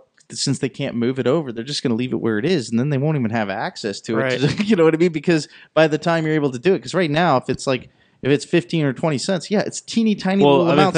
It may grow to be like $500 one day, but honestly, they're not going to give a shit about that. But here's the thing: hold on, it's like that's still a UTXO that takes up space on the blockchain forever, even if it's a tiny little insignificant amount. It takes up space forever. So Right. Yeah, I mean, I would think of it like you see change on the ground, and at what point do you not? I don't need to pick up a nickel. I don't need to pick up a dime. Right. If inflation happens or whatever. Well, exactly. In ours, it's almost like now if I see a quarter, I might not even pick that up. Right, but, You know in what I this mean? case, It's like- in this case, not picking up a quarter is ditching your private keys. I was going to make a crude comment about what we were talking about earlier about you celebrating a certain religion. Oh no, talk about my Jewish. I was like, you're not going to pick up a quarter? Even I would pick up a quarter. Oh no, that was all hypothetical. Okay. I'm picking up pennies, dude. Okay. So, I'm yeah. not calling you cheap or anything. I don't pick up pennies because I don't pick up pennies. I throw pennies away. If I was a true 100% Jew, I'm not 100%. You're saying that your other non-Degoy side wouldn't do it. I'm only 25% Jewish. I only pick up. But your I money's... only pick up 25% of the change I see on the ground. That's where the... Okay, I gotcha. Okay. So it's a quarter then. quarters and up. So you'd pretty pick up much, a dollar, so you would pick up a quarter because that's 25% of the dollar. All right, let's keep going. Anyway, So yeah, I don't know. The UTXO set's a problem. It's going to get worse. it is a problem because if you're it's a talking, problem if you want to hold it in memory versus disk. no, we're talking about people getting their money stolen. I consider it theft. Sorry. I thought you were talking about just like it's going to be there forever after you abandon it. Well, You're that's what I talking was about talking about saving the small amounts and Yeah, combining and people them. are like, Yeah. well, like who cares? Is a dollar? It's like, dude, I don't want to bring this up, but like, not everybody's as rich as everybody else. Like, what if you save? If you're a very modest saver, and maybe you only make $1 a day, and you get paid at the end of the day, and you get $1, and You're talking about you live in a shit part of the world. well, I think that's what he's talking about. If you're Yeah. making $1 a day, Yeah, Right. You know, if like in you're kind of screwing yourself if you buy, like, let's say you're a third world country person and you're buying $10 at a time or something. Well, and that's like on chain somehow. I don't know like how you'd be doing it, but let's say you're doing $10 at a time on chain. Well, I mean, in like a couple months from now, you very well could be eaten up alive by fees completely. right, you try to make a transaction, and you actually have your output is negative. It's like I'm spending all my money, You have, and to take, actually you have to take a loan to send to burn your money. Actually, Yeah. effectively, that's kind of what the Lightning you gotta Network take is. you gotta take a 'cause, loan to throw your money away. Well, if you think about it, if you don't have any space, on the main chain, because you have to pay this massive transaction to establish a payment channel, right? So you're going to have to effectively kind of take out a loan in order to spend your goddamn money, right? Yeah. And that's pretty sad. I mean, Yeah. That's interesting. I never thought about people taking out loans to close a payment channel. Well, to open it, to open it. No, I'm talking about closing it. Yeah. Well, to open and close. I mean, you pay, right? No, you wouldn't. No, I think I'm more. I think it's So more say- interesting say what you you- said about taking out a loan to get your money out of the Lightning Oh yeah, to get Network. it out of the. But I mean, because then. So if you can't spend it on chain, if say I you loan, don't- hold on. If Okay. I loan you money, and I know you have X amount of money locked up into a payment channel, I know you can pay me back if I loan you that that's money. true. Yeah. If I loan you money to put in a payment channel, Oh, then that's okay, definitely that's true. just like some kind of loan. I'm thinking it's an interesting use case to be the loan person to loan. So someone they can get their what money is out. the scenario? Say we have $100 fees, and you want to open a channel with $50 because you want to spend money for some reason. You just want to spend some money. So the only way to do that now is to open a Lightning Network channel, right? To spend any money whatsoever. You can't do that because the value of the channel is less than the transaction fee to open it. I know, but So- you wouldn't be the one opening the channel. Right. Someone else So yeah, somebody else would open it on your behalf. That's what I'm saying is you would have to take a loan for the money that's required to open up the channel so you could spend it. I have such It was a like- I have such a guilty like pleasure that I want, which is I want to like if we did keep 1 megabyte blocks, how high would transaction fees go before they found equilibrium where people were just like no. Where they what's no? Is no just dropping Bitcoin and going to use Ethereum or No, just Dash like or- no more after 10 X amount bytes per satoshis. That's what I'm talking about. Well, we talked right? about this But I mean, briefly what last do you time. define no? I as? know, but I'm curious to know what that would be. I think Adam like Back, long term. Adam Back spoke about this, and yeah, he said $100. He said, and we have whales out there that are more than happy to pay $100. I'm sure you do. And fill up the blockchain with that. Now, would they do that permanently when people start abandoning it? Would they? Right, exactly, because people sell. I mean, not everybody's whales, but if everybody sells, then there's the network becomes worthless. The Well, currency what starts to these drop, and whales it are reaches looking a for- homeostasis. These right? whales are looking for security on the network, right? Once you see miners, you see the hash rate starting to drop because miners are like, nah, this isn't worth it anymore. Then it's over. Yeah. in my opinion. Well, basically, I mean, it depends on your perspective. I mean, I tend to agree that hash rate in this instance is king. That's what gives Bitcoin the security, and the only thing that makes it king shit is because its hash rate is so much superior to everything else out there. Right. Right. It's not even close. Without that, that's the value proposition. Right. And apparently it's all about users. It's not about miners. Right. Even though people are stroking checks for $100 million to spin up a big mining Well, yeah, operation. the I guess users they don't invest anything into the actual ecosystem. I guess those guys at are its evil, right? face. They just hold and speculate. So to end this topic, what's your advice to our listeners, our let's see, 700 listeners right now. What's your advice to our listeners on their UTXOs? Thank you very much. Okay. The moment we get get ready, because the moment we have expanded capacity, either through Segwit, which is not really expanded capacity, not in the short term, but especially when we get the 2 meg hard fork, if we get that, hopefully, is sweep your wallets. Like, make sure you only have one UTXO at the end of that. Which is very scary to me to think about only having one UTXO, because that means one private key. And if you have less than like $100 in there, you might as well just liquidate, just sell, because you don't want to be stuck holding the bag and like not be able to get your money out of this Roach Motel. Well, stuff. hold on. If you have $100 worth, and maybe it becomes $200, but if Bitcoin quadruples, then yeah, I get that, but I get that. I just don't want you to have your savings eaten up by all these fees. Yeah. Right? Okay. All right. Let's. Did you want to say something? Okay. Well, that's a really good point. I mean, it's just that goes along with holding on to your own funds, especially when you go like the hard fork. When that space comes around, because I don't think people seem to realize is that fees are not going up in a linear fashion. Exactly. Fees are going up right now. Well, either is the price. Well, exactly. So if as long as they're both tracking, then as long as that means bytes and satoshis stay. Or you're talking about satoshis per byte is elliptical. Okay. Yeah, no, satoshis that's not good. That's not good. That actually needs to be flat. Well, yeah. It should be negative for a while, but no. If the elliptical curve is going up and that's flat, then that means you're still paying more. Mm-hmm. It's almost like you would imagine the fee would go down if the price went up and spikes, but it's not true because it's like we're so it's definitely increasing at an exponential rate as far as the fee per byte. I mean, it's very, very early. It's almost imperceptible. It looks linear, but I don't think it is. As long as block size stays static. And, I think a certain subset thinks that's perfectly acceptable.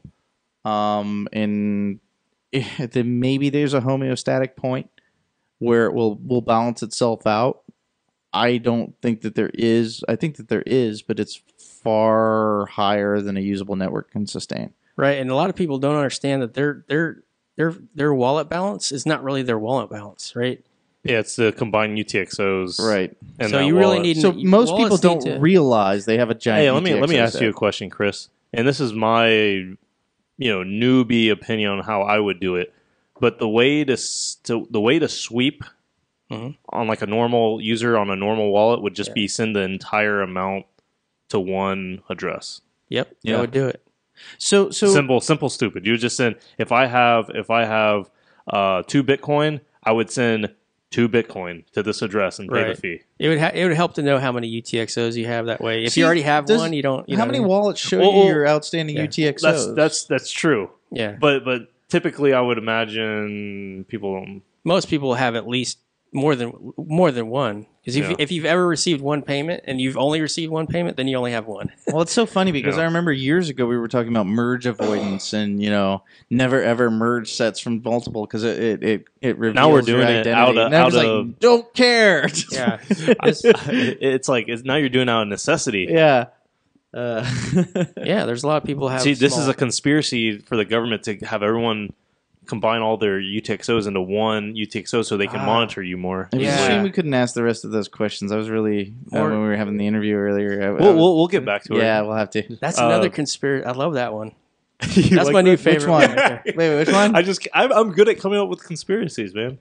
Did you the new conspiracy is that the government perpetrated the fee market so that they could find out who has what. That's their game.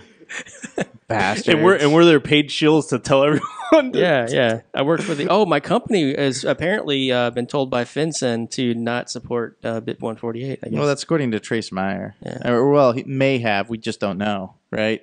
Yeah, we just don't know. We just don't know what FinCEN is telling people. So has FinCEN told you? No, not me personally. But your boss then. Yeah. All right. So speaking of your boss, Stephen Pear was all over RBTC talking about 8 megabyte blocks, but this was like recent-ish. Yeah. Nice. He's still talking about 8 megabyte blocks? Yes, because one of the things about Segwit2x is you can effectively get a near 8 megabyte. Oh, block. because four times because two. 4 times 2. Oh, okay.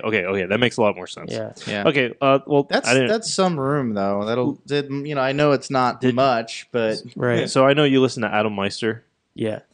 Did you see the fluffy pony hate that he was talking about? He was a scammer because of the fake news. That funny, God, that. Oh, did you think? I thought I thought it was hilarious. I thought it was so funny didn't that you see talked it. about the Monero alliance, like they were making fun of the Ethereum alliance or whatever. Yeah, I was talking about it at lunch, and I cracking Steven up because I was like, "We put the fun in fungibility." I was like, he was laughing. He was like, No, but I mean the whole. Did you watch the? no, I You never saw. need I the was wor- on the cruise and I didn't see that. I heard about it. It's not it. So I mean, maybe major Monero announcement tomorrow. yeah, that was. That's a kind of hell of a troll. That was kind of a dick move right there, right? Yeah. You're telling people I got something. Dude, I know people that are legit mad about that. They're so pissed off. But I mean, it's. I do think it's interesting. It's interesting that Fluffy. I did see the response. I didn't see the actual thing, but I think it's interesting that Fluffy pointed out the hypocrisy. Just the fact that all of this shit is driven on pure base speculation based on bullshit on Twitter. I know. It's crazy. Because just being able to move the market like that tells you, okay, everybody's full of shit. We have a little bit of irrational exuberance, A little bit. I mean, that's going to be persistent. and people are gonna lose money, and they're gonna go to the government to ask for them to. I just can't believe. Okay, so we're not going to address the bull run. I mean, Wait, hold on, everybody. All right, you ready for this? I don't think he's gonna care.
I can so see Fluffy narrating this shit.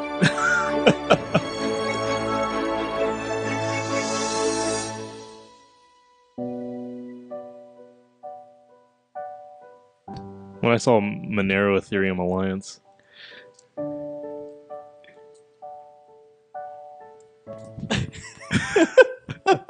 Oh wait, hold on. Let me pause it right here. Samsung, Microsoft. JP You know they're- Morgan, you know there's JP really- Morgan. There's really a Microsoft at one point. Yeah, There's Micro had a software company. Citigroup, Barclays. Barclays, Citigroup, Anyways, I thought HBC. no. So I think when you're first watching this, it's just so. It's I can just imagine Fluffy narrating this. Well, yeah. What gets me is the girl over the wheat fields. It's that's such a cliche. Yeah, that's okay. So I guess we're doing gladiator things now. Yeah, it's awesome. That was really funny. I would have laughed my ass off had I seen that. in Well, real I mean, this time. is right when the Ethereum alliance is getting huge, right? Yeah. So it's. But I thought it was real. that's funny. And the best part, Monero more than doubled. Hey, put me back on camera. Oh. There you go. So Monero more than doubled. Yeah. Wait. And- well, And Adam Meister gave him so much shit for it, which I couldn't believe. I think if anything, this proves that people are stupid. yeah. I'd be inclined to agree. I mean, this is just People are gullible. I think that if anything, this is there's no there's no basis on fundamentals anymore. It's all just buzz. It's and just hype. it's just and- like people telling people to buy a basket of cryptocurrencies. Like, don't tell people to do that. You know what I mean? I heard some legit people saying you should have a little of each. It's like, oh yeah, I should have a little of dog poop, a little of cat define poop, a little each. of, you know what I mean? It's like, no. Well, I'm all for No. diversification. Honestly, I'm all for diversification. Yeah, but I diversification into non-shit There's coins, like, right? yeah. Well, see, that's the thing is you study up on them and Yes. find the ones that aren't shit. You And know? if you can't do that, ask somebody that you trust, like Michael B. Casey. did. even then, there's too much shit to read. That's what I find these days. Well, It's I mean, getting that's- exponentially bigger. that's why- every yeah, 6 but months here's it the funny part. doubles.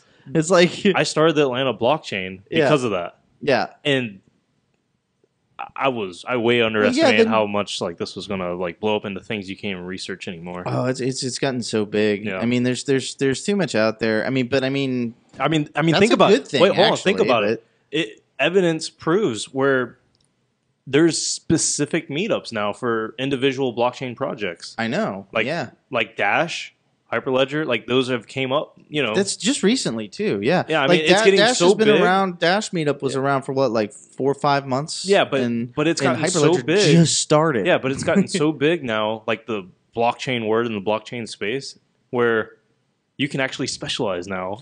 Well, yeah, like a I'm meetup hearing. group, I'm which is hearing a lot more. Kind of Yeah. funny. Like it's Yeah, I think yours will always be the biggest and the best. Oh, thank you. No, I'm not blowing smoke. Ours always good. has been the Ours, best. ours will have the most hash rate. Exactly. Proof of blocks. Well, the Atlanta blockchain is even bigger than the Atlanta Bitcoin. Now it is. Yeah, Like finally. I think they gave don't up. do anything in Atlanta I think they Bitcoin gave anymore. up. Yeah. They're just like, dude, we can't compete with those guys. Well, I mean, no, I'm sure it was a big competition. I love those guys. I've been part of that group like Scott Driscoll. since Tony ran it. Well, Richard. Well, Scott kind of dropped out, so he's got really busy with the okay. VR stuff. So Was it Robert, the other guy? Richard Richard, Clark, Richard Clark and um, Scott Driscoll mainly. Scott Driscoll, and well, it was Jordan, but he left, so I guess it's just Richard I Clark. don't really know who Jordan is, but That's why. He moved away. But those were the three that Anyways. kept it running after BitPay stopped sponsoring it, and eventually, I'm glad you started Tab Atlanta Blockchain, because if you hadn't, I mean, we probably wouldn't have a scene anymore, which is good. yeah. I mean, well, like, well, it's good. anyways, it sounds like no one disagrees with me with Fluffy Pony doing this. I didn't think. I thought it was hilarious, and even though, yeah, there's a lot of money being thrown around, I think if anything, this proves a point. So I think no one Yeah. really disagrees. Well, should- I there could should see never, if somebody just like fell for the tweet hype and just bought it. they still made money. Well, it depends on when they sold. They would have to really figure out a way to time it where they sold at the very, very. What's what's good about I don't this? know. I'm just trying to if- think of the scenario. What's but good yeah. about this is nothing should ever be a secret to be announced in this space, because No, everything you is should open know about source. it well ahead of time. Everything's open source. Everything is out in the open. And if it is a surprise, you don't want to be investing in that. See, I would say there are reminds surprises, me of- but there aren't secrets. Because the only reason it's a surprise is because you don't keep up with that particular area. Right. You know? Exactly. Which is why it's not a surprise. Right. Well, So yeah. I'm Go to the people who know that coin and you ask them what's going on with that. Right. I'm kind of chronologically going down as I wrote stuff throughout the last couple of weeks. I went to Hawaii, like I announced earlier. Went there for 2 weeks, and while I was there, I went to the Honolulu Bitcoin meetup group, How which was was awesome. I met Happy George, which, in my opinion, was made famous through Krista Rose's Bitcoin Uncensored when he went to Thailand after pretty much the split up. When he went to Thailand, he hung out with this guy who was apparently an awesome, crazy maniac, cool guy. I don't know, and I met him for a little bit. I was like, dude, I know you through. So Bitcoin he's Uncensored. Bitcoin retired. Yeah, pretty much. And then he wanted me to go to Ukraine with him to do like crazy stuff. I was like, I'm going home. I love how that's a term now. Bitcoin retired. Yeah. So that was cool. I also met one of the investors in Block. Who? And just talking. I have his business card and I have a couple of emails, but I forgot his name. But I mean, it was just cool to like meet. Actual, like, it wasn't just fanboys. It was like people really, in my opinion, doing stuff. Interestingly enough, the person who runs the meetup group does local Bitcoins full time. So I thought that was interesting. That's interesting. Yeah. So she does local Bitcoins full time in, She from in Honolulu. Okay, she lives in Honolulu. Yeah. See, I imagine that'd be a good place to try to buy and sell Bitcoins locally because you got a lot of tourists coming in. Well, here's another thing. They can't use GDAX. They can't use Coinbase. That's true because Hawaii's got those regulations, huh? So local Bitcoins, I think, is the only way you can get Bitcoin. I'm not sure if it's the only way, but it makes me wonder how she got her Bitcoin. She probably you can get Bitstamp and all that, right? Can't you? She's getting it smuggled in from smuggled from Japan, the Japanese, the Japanese citizens. No, but it'd be hilarious if you like keistered a paper wallet. You keister a paper wallet. Oh God! You're smuggling in Bitcoin. What are you doing? You don't have to. Wait a minute. Wait, Keister, is that like a prison wallet? Yeah. So that's your cold storage prison wallet? Yeah. It's only safe here. Well, it's at 98.6 degrees. Oh wow. Okay. Anyways, yeah, make sure it's made of something sturdy. I guess you don't want that ink smudging. Oh, that'd be bad. But yeah, so that was shove a braid wallet up your ass. That's hilarious. All right, sorry.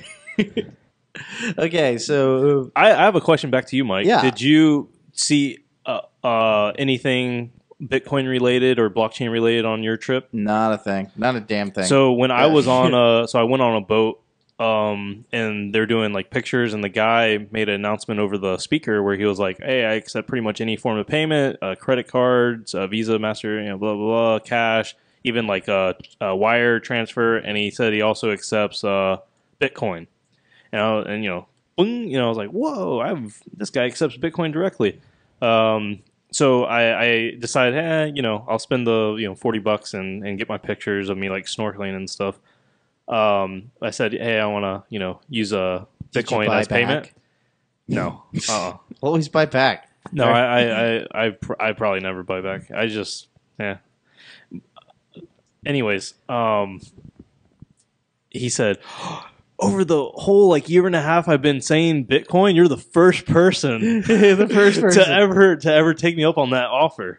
So I was the first person to ever try to spend Bitcoin on the boat. We are in a bit of a bubble, I would say, and not just in the bull run sense. I would say we are a bit of a bubble because every day, at least I don't know about you guys, but I talk about it literally every day. And so it's just so weird to see there's still a lot of people who've never even heard of it or have heard of it but never learned anything about it, which is... We still have a lot of layers of this Ponzi to pump, huh? Exactly. We're very, very, very high up in the pyramid at this point. Yeah. Even you can be part of the top of the pyramid. Yeah. Life-changing money. Yeah. Oh, God. Should we talk about... Oh, no. Okay. No. All right. So, what was I going to say? One more thing about Hawaiian Bitcoin, but I lost track. Was there people selling it on the beach? Drawstring. Oh no, the guy on the boat who was taking the pictures with the waterproof cameras and all that. Yeah.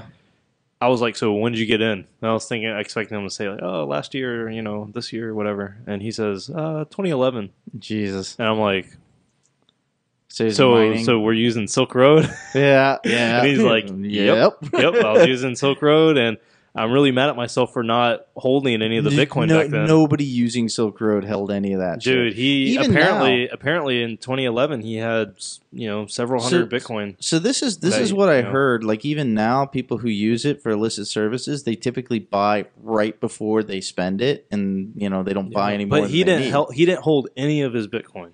Of course not. No, spend on drugs. But he started buying back last year. Oh yeah.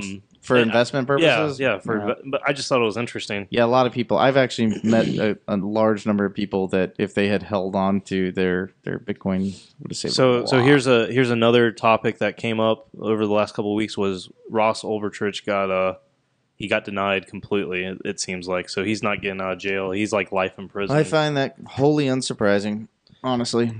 That's. I was thinking maybe he would have a chance for continuously doing parole or whatever. But No, Yeah. no. So Dread Pirate Roberts and Ross Ulbricht in his writings and speech, you can tell at least for the Yeah. parts that he and wrote this the is manifesto. this is some stuff I did not know about that you told me. Well, I he think was a couple days ago. he flouted just the government, and and basically, he's basically the entire time that he was running the Silk Road or his parts in it or whatever, he's basically like mooning them. You know what I mean? Big fuck you. Yeah, you and- remember the whole. That's why Chuck Schumer brought up. Yeah. that because he basically said, "You guys are never going to catch me. You're too stupid." Yeah. Blah blah blah. Yeah, and he said that, and on Yeah. top of that, he wrote these manifestos about power to the people revolution, and you know what I mean? Yeah. And so, of course, you get him in front of a judge, and you know damn good and sure they're going to make an example out of it. They're going to show no leniency. It wouldn't even matter if he pled guilty. He would get the max sentence, and that's just, that's unfortunate, but that's the way it is. So, I don't know. Yeah. Another interesting thing that happened, I think it was like 1 week or 2 weeks ago or whatever, or maybe like yesterday. It's so hard to gauge time nowadays with blockchain. Everything's just a big blur. And like everything that happened yesterday is like everything that happened last week is so irrelevant, and everything that happened yesterday is like the whole world now. So, but anyways, Tether went over $1. That was interesting. And at a time, Tether was trading lower because there's like scares of insolvency, which y'all both were wrong. No, we're not right? wrong. We're just not wrong yet. Yeah. Okay, y'all are both wrong in my opinion. Okay. Y'all both thought that what was the exchange? Bitfinex. Bitfinex was I still think. gonna release. Like, hey, Yeah. sorry guys, this is the second time we're saying. Anyways, I think they didn't have any issues. It was they were being honest, because it seems like Tether was trading lower, but now it's trading at a premium, or it was trading at a premium. And I thought that was really interesting, because why would you ever buy BitUSD or whatever, or this Tether stuff, if it'd never appreciate? And most people getting into blockchain are looking to make sick gains, not just hold their money like stable. And I had people. Did you want? So my theory for why it went up. Well, I have the reason. Whoa. Yeah. I mean, okay. I just want to tell my story. So okay. So I tweeted about it, and I had like some suspicions on like why it was happening, and I think let's see, my suspicions was, let's see, I don't know, probably like something with like illegally doing something. Gosh, I can't remember. My I'd have to look at my Twitter. My suspicion was, I agree, what Maybe- you heard is more plausible, but my suspicion was that people were selling a lot of currencies on Poloniex, when the only thing you can, if you're trying to cash out into quasi-fiat, the only thing that is dollars is USDT, because they don't do any fiat on Poly. But I like the explanation that they came up with better. Well, hold on. If It's always arbitrage, right? let's see, my theory first was people thought we were in a bubble and they wanted to protect their wealth and evade taxes. So my initial thought was, okay, maybe people are buying Tether because it's actually going to be more reliable. If a big bubble comes and crashes, Tether won't really go down in price. That's what my initial thought was when I saw Tether trading at a premium.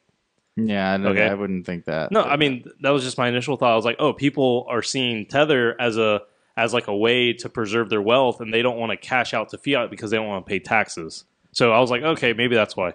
And then Leon Fu here is saying people in third world countries are buying USD, and he's talked to them personally. I don't know how much percent of that is because of a premium on that price, but it seems like the main reason why there's a bump in prices, kind of maybe like what you're saying, is there's a big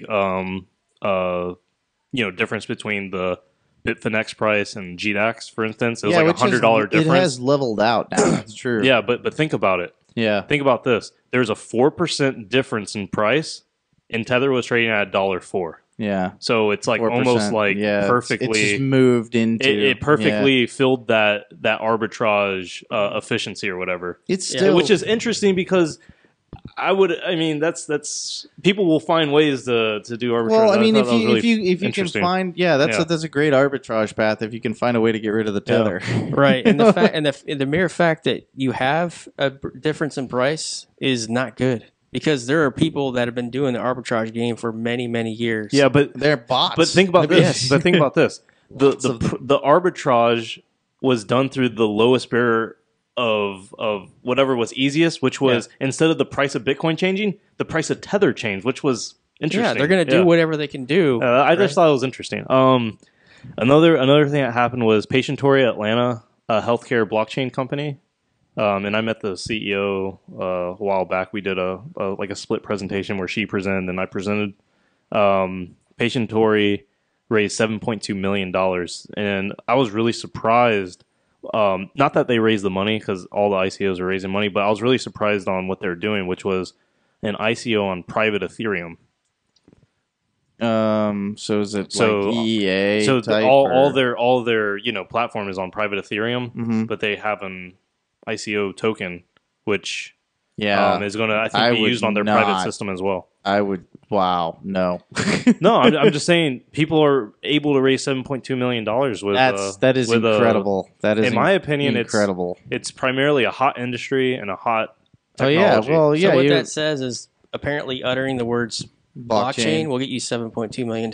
and healthcare. No, and healthcare. You, You have need to say help. both. Yeah, Okay, well then there you go, 3.5 million Well, per or 3.6 million per. yeah. Blockchain, healthcare, machine learning. Boom. AI. That's 10 10 million. million Wait a right minute. there. IoT AI. IoT AI. Yeah. So that's 15 million right there. Yeah. We got our next ICO. They're So cutting your check right now. so pretty much that's all the news that I thought was interesting over the last couple. You need to start writing more notes. Why didn't Chris has been doing I well. don't know. Chris is the young buck who's been making a good I good never write showing. notes. Well, I just talk extemporaneously. one interesting thing happened. You met Ashton Kutcher. I did. Yeah. First famous person I've ever met in my whole life. Besides you. Yeah. Of Dude, course. where's my coin? Yeah, it was interesting. Ashton Kutcher is an investor in BitPay, among other ones. The guy's insanely rich at this point because he was an early investor in Uber and Airbnb and those kinds of companies. Yeah, right? he was the dumbest on that '70s show, and he ended up being He's the smartest smartest. investor. Well, no, He's a very smart guy. Very, very savvy. He's especially in the tech space. He's got a good eye for what's gonna take off. He's very reserved. Like he's a lot more reserved than I thought. He's a lot more shy kind of person. He doesn't really, if you go sup like that, he won't say anything back to you, kind of thing. It's kind of crazy like that. But he's really smart. He wanted to ask us more questions than we wanted to ask him. That's And, interesting. it's pretty interesting like that. So What does that mean? Like, hey, how are you doing today? What's your favorite color? no, he's just like. What do he's you mean? Like, what? Well, You it was said kind of asking, weird like, because AI and we're stuff, right? Or it's a small company and there's not many. There's he's right in front of me, right? He's like, Steven's like, hey, we got Ashton here. He's Ashton. Ashton. Ashton. Just Can't say it say real. that. Just say it really quick, and it doesn't matter. Anyway, he's like, why don't you introduce yourself? And we're all like, yeah, we know who he is. Wait a minute, Steven said that? Yeah, he's like, That's hilarious. And we're like, yeah, the guy from the movies. Like, we know who you are. You know what I mean? I mean, the guy I'm- from the shows. He did 2.5 Men and '70s Show and a handful I of think movies. that was it for TV. Yeah, but So people were straight asking to him, movie after that. He's like, yeah. but he was like, we're, this is how he basically talked about how he got into investing. So he took his company. He and another guy took 10 million. Well, they took their own money and they invested in like Uber and stuff. And then people started, whoa, you got the golden touch there, kid. And they gave his company $10 million to invest. So that was his first foray. And he turned that into $330 million. Oh, that sounds easy. It's only like, I mean, in relative terms of blockchain, that's like a nice little month in altcoins, right? Yeah, well, so then he's got a new company he's investing in. He's big time now with that. But he talked about how he got into Bitcoin and like Silk Road. No, I'm trying to think. joking. I'm trying to think how he. Well, he knew. Oh, I think he met Tony. I think he met Tony somewhere, and then Tony was doing the. Tony's just an scene back outstanding then. person, like Man, an he was outstanding doing- person to. He was doing the you know, rounds in the early days. You mean like charismatic? What do you everywhere. mean? like he's just like I've heard so many good things about people saying, "Oh, I got into cryptocurrency because I met this guy Tony Galippi." You know, it's like, Well, oh, no, shit. he's congenial and he's Yeah, a he's- very good explainer. I mean, he can sit there and he can, he can explain and just get the point across really, really well. I remember meeting him early on, and yeah, very impressive guy. So, but he was asking us about. He's concerned that the VC game itself is going to get disrupted by the ICO game, right? Like no one's going to need That VCs. may very well happen. That's what Chris Rose wrote in an article recently. Have you read that? No. He wrote like an article to the SEC about I mean this, I forgot to put this on my notes, but he wrote an article to the SEC about how ICOs are ruining actual money that should be going to like real companies and like helping technology out, and Right. Well, there's this shit can only last so long.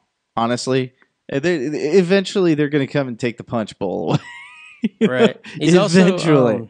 he's also concerned about the potential hard fork. He's kind of freaked out about that. He's freaked out about the mining fees, and he's more interested now in the ICOs. He's like, hey, how can we be advisors to people so that they don't buy shit coins and that kind of thing. So that's the value add for his company at this point, is because he likes cryptocurrency. Did he seem to favor, like, did he seem to like altcoins, or was he pretty much a Bitcoin guy? Or? No, he spoke highly of Ethereum. Historically, I remember he was always more of a maximalist, so he must have changed at some point, right? No, I mean he still has Bitcoin. He didn't say how much he's got, but he intimated a story where he was transferring coins from Bitcoin Core wallet, like the QT, over to Copay, and he launched into like a classic Kelso from That 70s Show kind of routine where he's just like, I got nervous and I was like, where's my coins? And like, dude, where's my coins? And he was just like, and everybody's laughing because it was like, so, that he was that character at that point. He was just like some, animated character from the TV show or whatever. It was kind of weird. But he's nice, super nice person.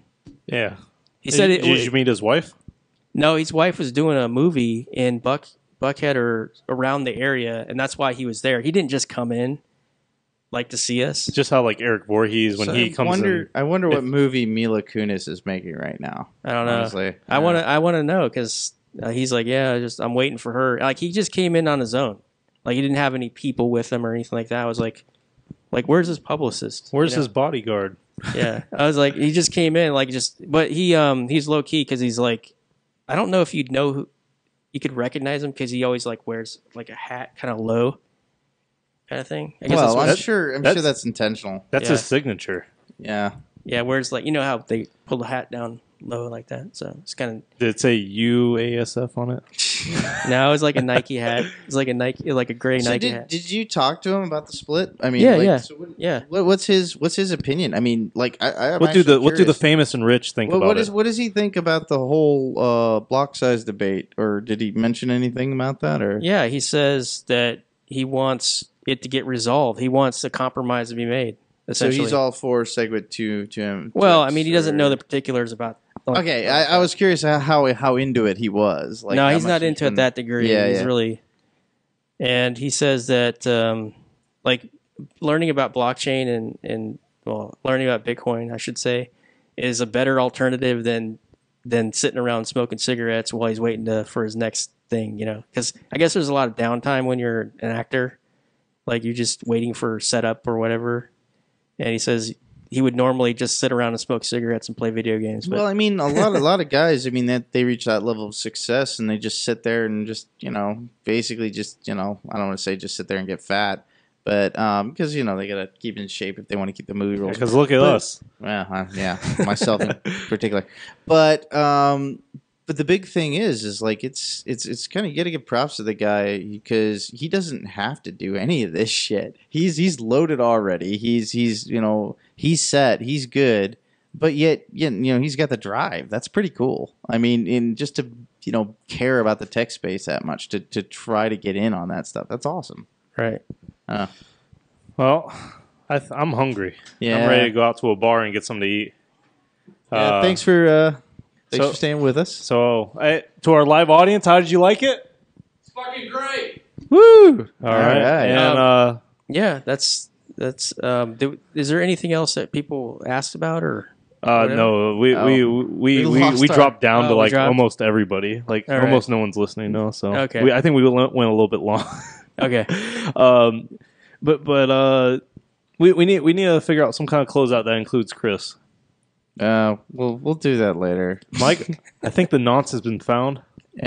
What? And our blocks have been sealed. Thanks for propagating with us.